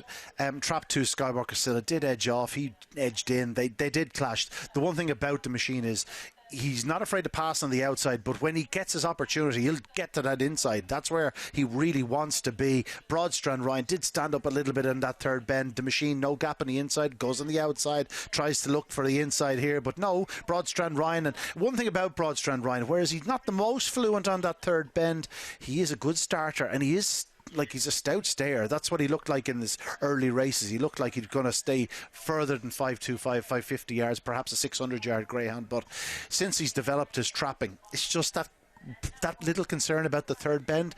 Wasn't too hesitant tonight. If he keeps reducing starts like that, he could certainly be in the latter stages of the Derby. Just 29.66, giving away probably a length and a half at that third bend. So he's doing in the 29.50s, if that's the way you're thinking. He's certainly a greyhound that go a few rounds, if not even further. But the machine, as you said, can be very hard to keep out of the frame. He is a greyhound, I tell you. When we get full capacity back here at Shelbourne Park, they'll be coming from all over the country to see the machine. Right, let's get back to Barry, who's caught up with another guest.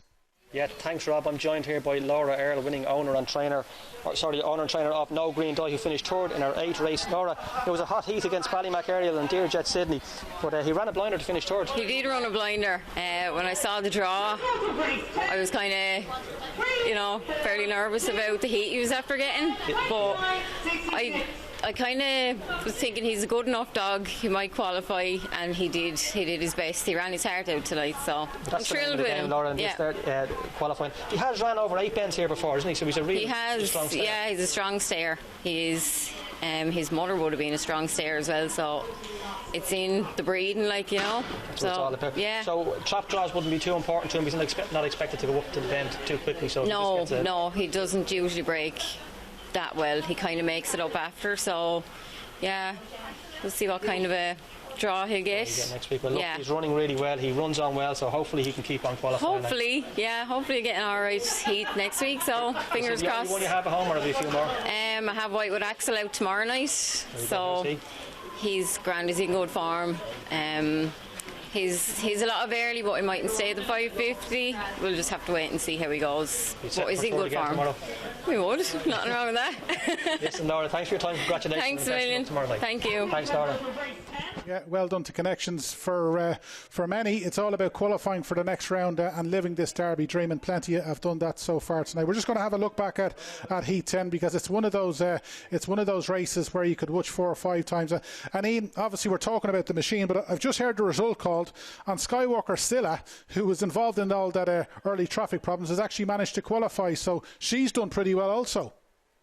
Run around the opening 2 bends to go third. Now, she was passed by the machine as if she was stopped down into that third bend. He took lengths off her down the far side, but she does stay on strongly. She's a bitch that's obviously had problems, or certainly season dates have been a problem, because I remember her being purchased. She ran very well. I think it might have been behind Skywalker Barry. I think Ray Patterson was very impressed with her that night, decided to buy her on the strength of how good he knew the dog in front was. And she's only had the 6 starts, and she's December 18. That's her 7th start tonight. Obviously plenty of ability, but just the way the machine went down past her down the back straight wouldn't bode well for her Derby claims. Certainly she's going to have to meet the machine further down the line, and I don't know whether she can hold him down the back straight.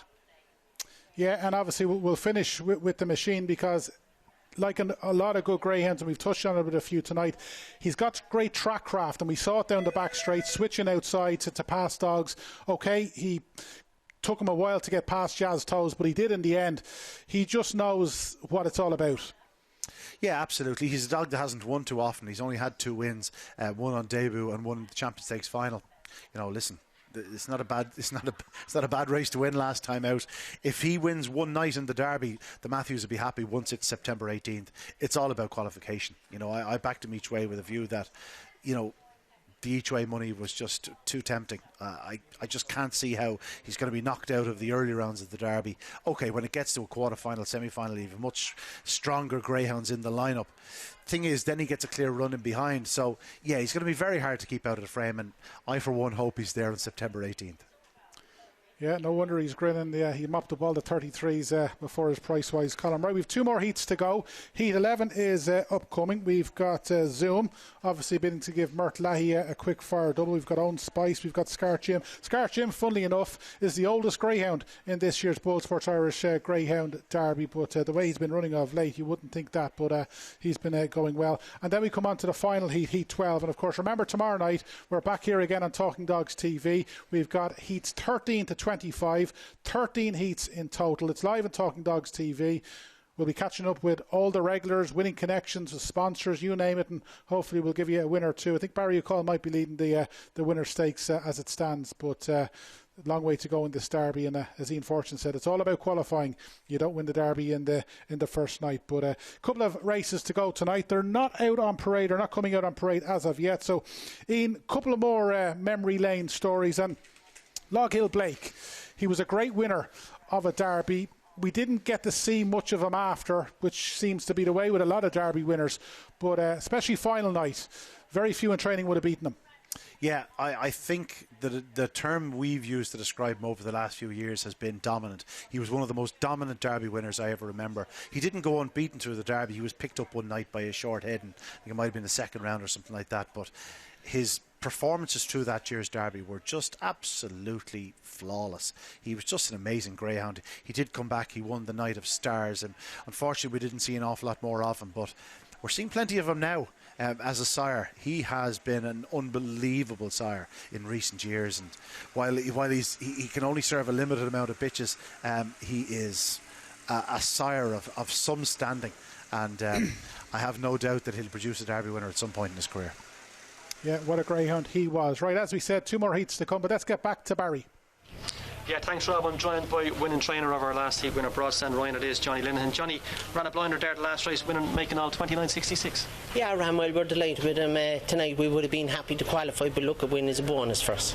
Yeah, I mean, he's 6 wins now. That's a 7th win from 13 starts. He's some big wins around here earlier in the year, 29.24, 29.25. So he's obviously a dog you've thought a lot of for a while. Yeah, look, he's plenty pace. Things were going well for us at the start of the year with him. Might have lost his way small bit, but look, we said we'd be delighted to qualify, but look, he ran really well tonight because it was a good box of dogs, you know. Yeah, good stuff. And you've one more tomorrow evening as well? Yeah, we have one more fella tomorrow night, Galvarino, like that now, hoping to qualify as well, so be delighted. Good stuff. Well, listen, he ran a blinder there tonight, Johnny. Well done, and best of luck around 2. Thanks, Barry. Thank you. Yeah, well done to Johnny, and hopefully Galvarino follows up tomorrow. Of course, he won one of the semi-finals of the Champion Plate here a few weeks ago. He's a dog with plenty of talent. They're not yet parading for our penultimate heat of the night, so Ian, we'll have a quick look at this. We heard from Mert Lahey a little bit earlier on. He was a little bit concerned the way the track was running, as in it's running tough tonight for Zoom. Would you concur, or is he still the dog to be on? To be honest, if the very best Zoom turns up, he'll probably turn in front, and if he does turn in front, there's probably not too many who would come from behind him. But Mert is right. It is running tougher tonight. The track is a bit slower. He's probably still the one to beat because he has brilliant early speed when he comes away on terms. And if he does come away on terms, he'll be in front of the back straight, and that could be, game over, ball burst. Kamiko is a big danger in trap 1. I thought he was I knew the layers would make him the most obvious danger, but one I'm giving a strong chance to is Tip Top Taylor out in trap 5. The one thing about this lady is she can start and she stays. She's very plucky. If she got on the bunny, best of luck trying to pass her. It won't be easy. She is a big run over 5.75 on her card for Paul Ryan, and I just think that the 8-1 she was quoted at during the week was a bit of an insult to a lady with her talent, and I just wouldn't be surprised if she ran a big race. Yeah, 8-1 during the week. And Barry, I know you were a fan of Tip Top Taylor during the Irish Oaks. I think it was a semi-final night. She completely missed the kick, and then she came out on the supporting card on final night and strutted her stuff. Would you give her a chance? It really is a tough feat, Rob. She's valued there tonight. She's 8-1. Like, she knows her way around here, but she is capable of a fast start. She will need it tonight in this heat because, look, she's a better bitch off the front as most of them are. But I'll just give you a quick show of betting. Zoom obviously is your favourite. He's even money. We've Kamiko's in there at 15-8. Scart Jim is 7-1, 8-1 Tip Top Taylor, and 10-1 Shinna Jet. He was he wasn't the Cork Derby Trial Stick winner, and 10-1 Owen Spice. But yeah, Tip Top Taylor, she did run well to get to the semi-final of the Oaks. Did miss the kick badly, but we've seen her up the gallops. I think it was on Twitter. She was flying up the gallop. She's a good bitch when she hits it, but I think Zoom was a better dog when he hits it. Even money is a bit short the way the track is running. But yeah, he would be the one for me. Again, I didn't get a chance to talk to you about the machine running in the last race. There's about maybe 20-25 people over this side, owners and trainers and whatnot, and there was a big gas when he hit the third bend. There was cries of no, real, like, can't believe this is going to happen. He ran an absolute blinder, but I just found one too good. But yeah, I'm going to take a chance here with Zoom. Not really taking a chance with even money, is it? But he's my next best of the night, so I'll stick with Zoom, Rob. Okay, it looks as though we've still a couple of minutes because there's a slight delay to this penultimate heat. So Barry, we'll stick with you. The highlight of the night so far, we've seen Explosive Boy, we've seen a good night for the Dowlings, we've seen the machine run a blinder in defeat. What's been your highlight so far? Well, it was hard to call it really a highlight at the start of the evening, Explosive Boy. It was a little bit like 29.47. People were expecting that wow factor, and it didn't really come with the clock. But as the night has gone on, we really do see how good of a run that was. Ballymac comes out, makes all, does 29.50. She came out a couple of weeks ago, made all, done 29.07. So, look, can we say the track it's at least 30 back, and that's a minimum 30 back from a night when it's flying here. So, yeah, Explosive Boy is the highlight. Ballymac was brilliant there. The machine, look, take nothing away from the winner, but like going into the first bend, you're thinking he's going to do well to qualify in the first three here, and hit the third bend, you're thinking he could nearly win this. Just pace he has is unbelievable. And as Ian Fortune said, yeah, if there was a market for a greyhound to qualify for the final, he definitely would be favoured. But yeah, plenty of highlights. Pity the track isn't running flying, but look, all we wanted is a safe racing surface, so we have that tonight. All runners have come off safe and sound, and yeah, Explosive Boy, fastest on the night. Won't be any changes at the top of the betting tomorrow. He'll still be favoured. And if you were to back a greyhound after seeing the first 10 heats tonight, obviously the sponsors and other bookmakers are still going to go each way, quarter the odds in the first sixes. Is there a greyhound you thought, okay, that could be a price tomorrow, I might go in on him? Well, the dog that was second to Explosive Boy, Stefan Drockett, like, he's going to be short now. Like, we've seen Explosive Boy 4 or 5 times on Talking Dogs TV in the last couple of months, and when he gets a break like that, there's no dog in the country is right on his backside going into the first bend. There's simply not. He's usually 2 or 3 lengths clear, so for a dog to be that close to him going into the first bend, look, I know he tied up coming home, and look, he can have his heart broken. He's trying his best and he still can't get there, but if he gets on the bunny, he would have led up any other heat, I presume, and if he gets on the bunny, he could be one of the big prize, Stefan Drockett. Yeah, thanks. As you can see, they're going on parade now for this 11th heat, penultimate heat of the night. First up in this penultimate heat here this evening, 1 Kamiko, 4 Graham Holland, Larry O'Rourke on a good news in mysterious ways. He starts and stays in a leading fancy. 2 in your card is Shinna Jet for Jeremiah Murphy. This is a son of JT Jet and Rosie's Champ, having just his 8th career start. 3 his own Spice for John Brown and Thomas O'Doherty, son of Skywalker Puma, Coolavani Spice. 4 is Scart Jim for Brendan O'Mahony, son of Droopy's Jet and Balance Sheet. 5 is Tip Top Taylor, Paul Ryan, a daughter of Droopy Sydney and Marlfield Taylor, another that starts and stays. And out in 6 is Zoom, a dog with superb early speed, owned by the Club of Champions Syndicate, trained by Mert Lahi, son of Coulivanny Jap and Droopy's Dorothy. It is race 11 on the card, heat 11 of the BoyleSports Derby. Yeah, it sure is. We've only 2 more heats to come, but remember we've another 13 heats tomorrow night on Talking Dogs TV. Right, we're going to start with Kamiko in the red jacket, trained by Graham Holland, owned by Larry O'Rourke. Hard to believe that this time last year he hadn't even had his first race. He had his first race on the 21st of August of last year, but we know plenty about him since. He's an 8-time winner from 27 starts. He went to Toaster for the English Greyhound Derby, and on his best, this lad has got a big chance tonight, and he looks well drawn in the red jacket. 2 is Shinod Jet for Jeremiah Murphy. Likely race, only 3 wins from 7 starts. Last seen when contesting an A2 575 final at Curraheen Park. Different ball game tonight, and a huge step up in class for the son of the English Derby winner JT Jet. And Own Spice is in trap 3. Thomas O'Doherty and John Brown, a 9-time winner from 28 starts, is a talented sort, is a 5-time winner here at Shelbourne Park, starts and stays. Over to you, Barry. Scart Jim, the oldest in the Derby. He is indeed, Rob. Scart Jim, yeah, he was the Tralee Derby Trial Stake winner at the end of last month. He's having his 45th start tonight, and it's only his first time he's run around Shelbourne Park. But we've seen earlier on Triangle Hugo, he had his 40-odd start, and it was only his second run around Shelbourne Park. So, look, he's not without a doubt, or not without a chance. He comes home quite strongly, and I'm sure Connections are just hoping he can hang on to the coattails, snatch a 3rd or 4th spot. He should come on for the run. Tip Top Taylor, we've mentioned already. I bet she was in great form in around the Oaks. She starts and she stays, and if she gets one of her flyers, she'd be very, very hard to peg back from the outside. She's a strong running bitch. Once she's in front, currently an 8-1 chance. And then Zoom. Look, we've seen him at the start of his career down in Tralee. He was electric, flying from boxes. But I've got to give Zoom a chance to make all. All in now for Heat 11, the BoyleSports Irish Greyhound Derby. In 1, Kamiko. 2, Shinna Jet. In 3, Own Spice. 4, Scart Jim. 5, Tip Top Taylor. And 6 is Zoom. Hair up behind traps. Racing, good start by trap 5, Tip Top Taylor, and Kamiko up the inside into the bend. It's Kamiko from 5, Tip Top Taylor, and 6 Zoom on their outside, but Kamiko leads him around the opening 2 bends. From in second 5, Tip Top Taylor, then comes 3, Own Spice, but Kamiko on by 2.5. 5, Tip Top Taylor, and 3, Own Spice putting in a charge, but still trap 1, Kamiko leads on the 3rd bend. 5, Tip Top Taylor giving chase in second, but Kamiko leads off the final turn. Here comes Tip Top Taylor, Kamiko all out, but will get there from 5, Tip Top Taylor, and 3, Own Spice. The winning time 29.77.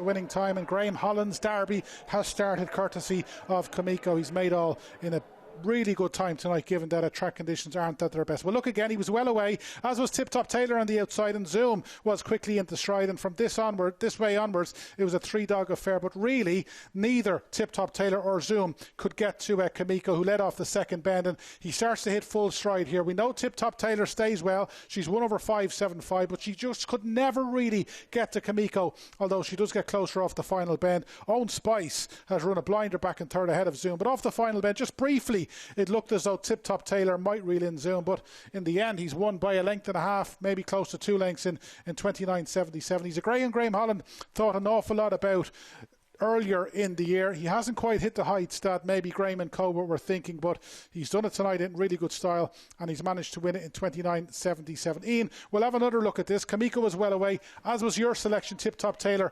Did you ever think she was going to win? No, I was willing her. I was willing her up to the lead off the final bend. Just at the price as she was, I had to back her.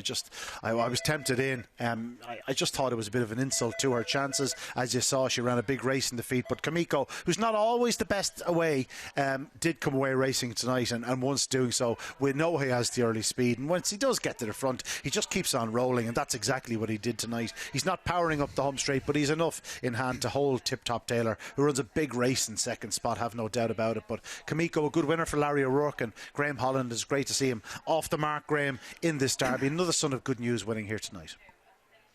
Yeah, Graham bidding for his 3rd derby on the trot, and no doubt he'll have plenty in the draw tomorrow night. Right, let's get across to Barry, because he's caught up with I think Debbie. Yeah, well, I had to get Debbie O'Rourke in again. She's the hottest tipster in the stadium at the moment. Debbie, you got Stories Peewee for us earlier on. That was the only one you gave us. We got you in, we asked you for one more. You gave us Chemical, and you also told us to take a look or keep an eye out for Tip Top Taylor. You gave us the first two there. So let's get people at home to pay for the stream tonight. What's going to win the last? You're 2 from 2. Give us 3 from 3. I don't know. I think Auxerre's running really well, and he loves this track, so I fancy him. I was really impressed with Barefoot's Primo the last night, so you know it's between the two of them, but I'd be siding with Auxerre for this one. Right, so we're going 6-3 in the last race. Debbie, of the 2 winners you gave us, tell us you've done a little double. No, unfortunately not. No, but you know, busy times, busy days, so haven't really had much time. But yeah, no, look, they both ran well, so. Yeah, okay, so you heard it here now. She's in red hot form, and Debbie O'Rourke bidding to give us 3 from 3. She's gone from Auxerre and Barefoot Supremo if you're looking for the forecast. Thanks, Debbie. Thanks. Yeah, who needs the 3 of us when you've got Debbie O'Rourke, 2 out of 2, and many will fancy Auxerre to give her 3 winners of the night in our lucky last. Right, we've just seen the 3-time Derby winner Graham Holland get off the mark with Kamiko, and Nicky Holland is going to join Barry in due course, so we'll get Nicky's thoughts. We might even get a winner or 2 from Nicky tomorrow night, because of course Graham has got plenty of big names running tomorrow night in the Derby, of course live on Talking Dogs TV. Time flies when you're having fun, and we'll be going to the parade shortly after we talk to Nicky for the final heat of the night of the BoyleSports Irish Greyhound Derby. Got Auxerre in 6, trapped 6 is Auxerre's Debbie O'Rourke's selection. Pretty sure it'll go off favourite now in the back of Debbie tipping up. We've got Penny Lane Sheba, the only female in the lineup, and the only middle seed tonight at Shelbourne. We've got an awful lot of middle seeds. The majority are running tomorrow night, but the only middle seed in action tonight at Shelbourne is Gunboat Showman, who runs in trap 5 in the next. But let's get to Barry, because he's now caught up with Nicky Holland.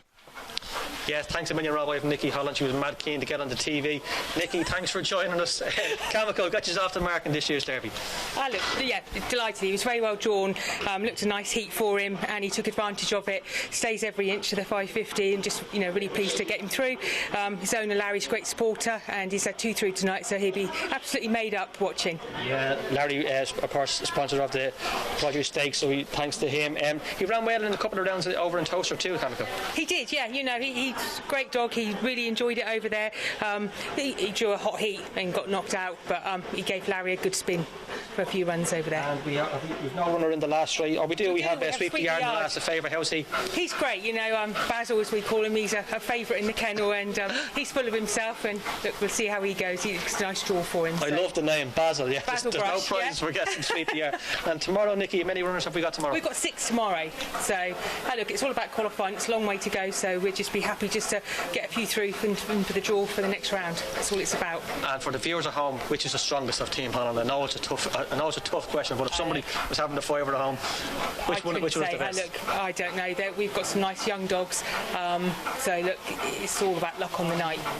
George Meister was a dog who showed big pace earlier on in his career. He's been a little bit disappointing lately. Hopefully we can get him back on the right track. Fingers crossed. Yeah, he's not been coming away that well, so look, if he can get his trapping boots back, he's equally as good as his brother, so it would be nice for him to find that. And look, tomorrow night hopefully he's got trap 5. I think it's not the ball sit on his inside, so he needs to be trapping quite well, and if we can just follow him around, we'd be happy with that just to qualify. And speaking of his probably slightly faster brother, he's right up there to win the Derby. How's he? He's very good. He's very good. I think the lad's having a great crack with him, and he ran ever so well there in the champion plate. Delighted with him. So look, again, just about qualifying, and fingers crossed for tomorrow night for him. Brilliant, Nicky. Well done again, and thanks very much for your time. Thank you. Thanks very much. Thanks, Nicky. Yeah, the smile says it all. The greyhound they were talking about was Jack's Little Thing, who of course went in many a notebook after a sizzling 29-31 here on Champion Stakes final night when he won the champion plate. Ian, I'll bring you in because Jack's Little Thing, obviously we've got an awful lot of top quality greyhounds running tomorrow night. You mentioned Dramano, Bucko, but Jack's Little Thing, I suppose if Graham is to win a 3rd Derby in a row, Jack's Little Thing possibly is his best chance. Yeah, he's right up there. He's just a dog that's really taken to Shelbourne Park 550 yards. Always looked like a type of dog that would do so. We spoke about him earlier in the year when he was running around Clonmel in the rural Hawaii. It stood unraced, and just even then you could tell that he probably wanted a little bit further than 525 yards, and just looked a Shelbourne Park greyhound. And so it's turned out to be really has come into his own in recent weeks, and a tremendous winner of the Champion Plate. The Derby's a bit hotter than the Champion Plate, however. It's not the Champion Stakes he won, it's the Champion Plate, so it will get a bit hotter in the coming weeks, but by all accounts he's certainly going the right way, and if he continues to trap and run as hard as he has been over the last few weeks, he'll be a player. And we were talking to Timmy Holland after he did that really good run, and Timmy was sort of indicating that this dog is only coming to himself, and the middle seed is key to him, and with all the wide seeds and inside seeds, he's nearly guaranteed to get 4 or 5 every night. There was 22 middle seeds, 22 middle seeds, and 36 wide seeds. So there's a fair share. I suppose the ratio of seedings to insides is probably 1 to 2. He's guaranteed probably a decent draw, especially with the fact that they're going to spread out the seeds from now on. So, who knows, come the latter stages of the Derby, he might just find himself in 6 a night or 2, but looking at him over the last few weeks, I wouldn't be too concerned by that. Yeah, he can do it from the front and he can do it from behind. And Germano Bucco, obviously, he comes here having only 3 races. I can't remember a greyhound with so less experience that is so high up in the betting. He's obviously now playing Premiership football now from tomorrow night. Yeah, absolutely, him with the big boys, but everything I've seen would suggest he's more than capable of competing against them. I think the wide seed is the right call. He's moved wide from every trap he's raced in thus far. Trap 6 shouldn't be a problem if he hits the lids. It should be a good start for Germano Bucco. He's been handed a relatively straightforward. He should be a red-hot favourite. Tomorrow night, it's when he is tested against proper greyhounds. Later on in the Derby, he's yet to see a greyhound effectively. He's yet to be led, so that's when the real test comes. Yeah, that's tomorrow night, all live on Talking Dogs TV. Right, let's get back to Barry, because he caught up with Paul Ryan after Tip Top Taylor's really good run in defeat. Yeah, thanks a million, Rob. I have Paul Ryan here live with me, of course, owner and trainer of Tip Top Taylor. Paul, she's been a great bitch around here the last couple of months, and she ran another blinder there tonight. Yeah, delighted with the way she came out tonight. She flew out traps and went around great, avoided all the trouble, and went down the back straight brilliant, and come home well again. So delighted with the bitch, yeah. Yeah, Kamiko's no slouch when he hits the front, and for a moment there coming off the last bend, it looked as though she was going to get there. It did, and I looked at it just on the video there quickly, and I think she just took the wrong line coming home. She just ran up into the back of him a little bit, but look, we're delighted to be in the next round. Every round is a bonus, Now, you're delighted at the moment. Taking you back to the semi-final of the Oaks, how did you feel after 25 yards in that semi-final? I turned and I walked to the escape. I didn't even watch the rest of the race because I knew the outcome. It was just one of those things that happens in dog racing every now and again, and it happened to me on that night, and I'm sure it'll happen to me again sometime. Well, let's hope it doesn't happen in the next 6 weeks. Paul, thanks for your time, and the very best of luck next week. Thanks a million, Barry. Cheers. Thanks, Paul. Yes, well, as you can see, greyhounds making the way onto parade for the final heat of tonight. 12 heats in all. And the runners now on parade for this final heat. In one, Penny Lane Sheba, owned by the Penny Lane Syndicate, care of Niamh McKenna, a daughter of Droopy's Jet and Penny Lane Lace. She's won 3 of her 12 outings. 2 is Sweep the Yard for Graham Holland, who's just landed the spoils with Kamiko in the previous heat, owned by the Broken Bookie Syndicate, a son of Swift Hoffman and Salons Mia. 3, Barefoot Supremo for Brian and Kathleen Murphy, trainer Paul Hennessy, a son of Ballymac Best and Portumna West. 3 or 4, should I say, is Callaway Mort, formerly known as Envoy. This one trained by Owen McKenna for Dennis Murphy, a son of Ballymac Vic, and higher level, a very fast individual on song. 5 is Gunboat Showman for Sean Kenny, son of Law Hill Blake and Dynamic Trend. He's won 4 of his 19. And out in 6 is Auxerre for Ollie Shields, a son of Droopy Sydney and Tom's Delight, a professional here at Shelbourne, ideally housed in the striped jacket. It's where he wants to be. They're on the way to traps, not long left to place your bets. Yeah, not long left indeed to place your bets for the final time tonight on the final heat on night 1 of the BoyleSports Irish Greyhound Derby. Right, let's go to trap 1, which is Penny Lane Sheba, the only female in the lineup. She's a daughter of Droopy's Jet. She's a 3-time winner from 12 starts. Good runs in Tralee and Cork, but she's taking a big step up in class, and she'll do well to get involved. 2 is Sweep the Yard for the Broken Bookie Syndicate, trained by Graham Holland, bidding for a quick fire double. This is a greyhound Graham Holland thought would go a long way in last year's Derby. He ended up getting to the final of the Michael Fortune Memorial Plate. He also went to Toaster earlier this year for the English Derby. No luck there, but he can do 29.47 for the 550 here at Shelbourne Park. When he's good, he's pretty good. And if the real Sweep the Yard turns up, he's got a big chance. And in 3, we've got one of 5 entries in this year's Derby for Paul Hennessy. Barefoot Supremo, very likely race youngster. He's the son of Ballymacbeth. He's a 2-time winner from 5 starts. He ran well when coming from off the pace to win last time out in 28.49. If this lad gets loose, he might be worth including in the trio on the Bark and Buzz app. Over to you, Barry, for Trap 4. Yeah, thanks Rob. Callaway Mort for Owen McKenna and Dennis Murphy in Killarney. A very lightly race fell, only the 9 starts. 28.62 was about his best down in Limerick. His latest trial slightly disappointing, 28.94. He's going to have to go quicker to land a blow on this. He's currently an 8-1 chance. Gunboat Showman for Sean Kenny. Boris Lee, a decent tracker, 4 wins from his 19 starts. He's some good form in the book around Limerick. He's at 30.07 there for the 550 and 31.28 for the 575. Faces a tough task and his price sort of reflects that.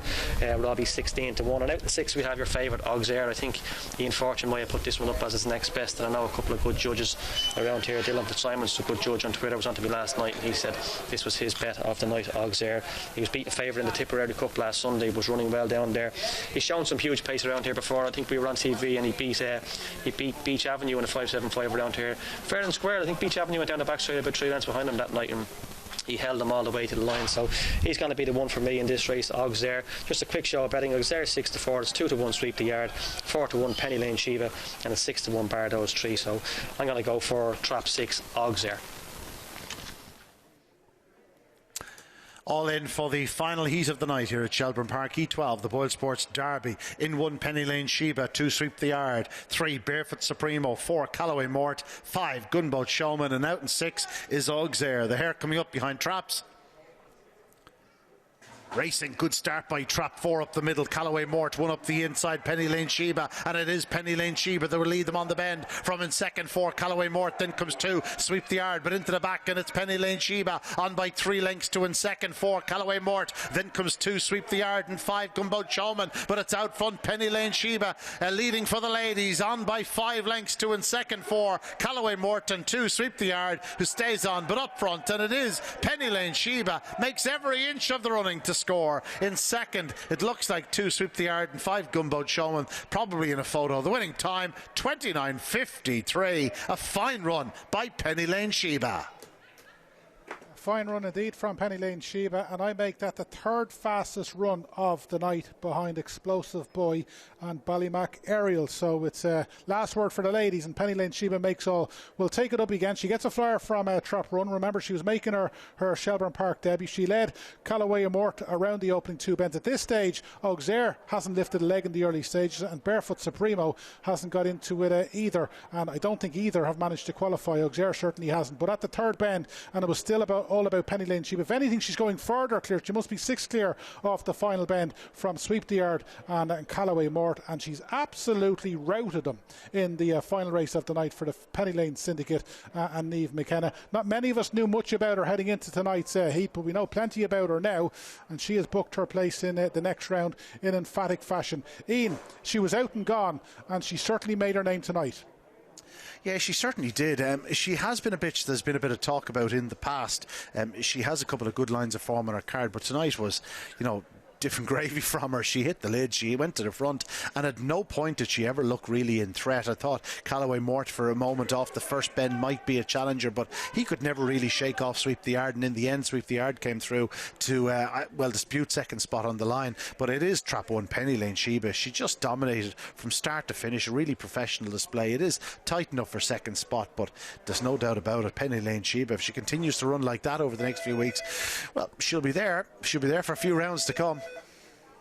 Absolutely, and if she keeps getting Trap 1, she'll definitely go a long way if tonight's run is anything to go. But we're going to have one final run before we have a recap of the night. She's come away well. Auxerre actually came out well, but he just didn't show it at all in the early stages, and as I said, he's finished last of the 6, and unfortunately, if you've backed Auxerre outright, you haven't really got a run for your money. But Penny Lane Sheba, I've no doubt she was any price heading into tonight's action, and she's going to be one that if you're on a big prices, you'll be pretty happy with the docket that you have, because she's absolutely routed. And remember, she's only having her 13th race. She was having her first run here at Shelbourne, and you'd expect her to improve in that. And as we said, 29.53. She's gone faster than the likes of Stories Peewee. She's gone faster than Broadstrand Ryan. She's gone faster than Ballymac Fair One, Ballymac Wild. So you can say whatever you want about our final winner of the night, Penny Lane Sheba, but she's done it, and she goes into the second round hat as currently the third fastest of the night. So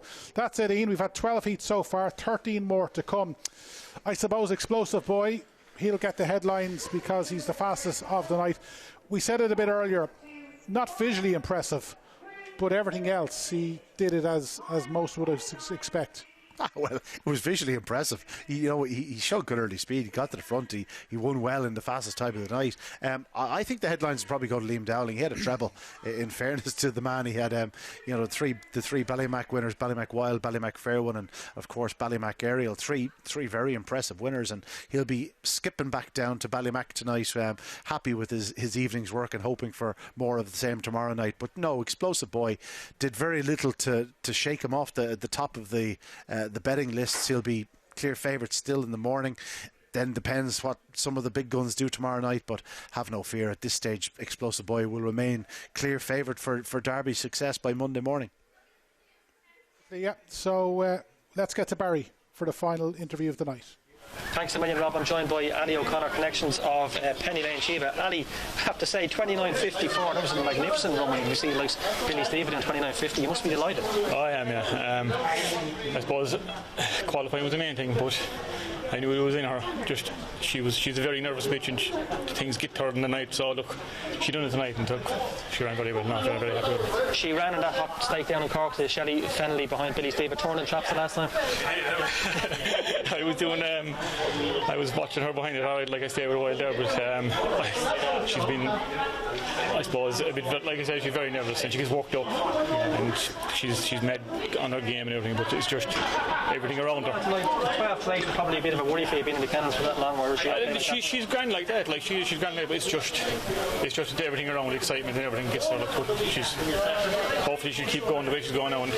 Very good. Listen, it was an amazing run. Congratulations and very best of luck for next week. Thank you. Thanks, Ali. Cheers. Thank you. Yeah, thanks for that, Barry. Job done tonight. Plenty of winners, and Barry will be back tomorrow night with myself and Ian, and we might even rope Debbie in to give us a few winners or so. So that's been it. It's been a wonderful night's racing here at Shelbourne Park. The opening 12 heats of the BoyleSports Irish Greyhound Derby, and not many major names have gone out. Fronter Manny obviously has gone out early in the night, but other than that, all the big players are still there. And we'll just go through the highlights of the night. Explosive Boy, outright favourite from the get-go, and as Ian Fortune said, he will be outright favourite on Monday morning, regardless of what happens tomorrow night. He was fastest of the night in 29.47. Second fastest of the night, she was shortest in the betting to be top of the females, and it was Ballymac Aerial. Ian Fortune goes home happy tonight. She made all in 29.50. If she keeps doing that, she will go all the way to the final, and we've just seen Penny Lane Sheba win in 29.53. 12 winners tonight. We'll have another 13 tomorrow night, and there's only one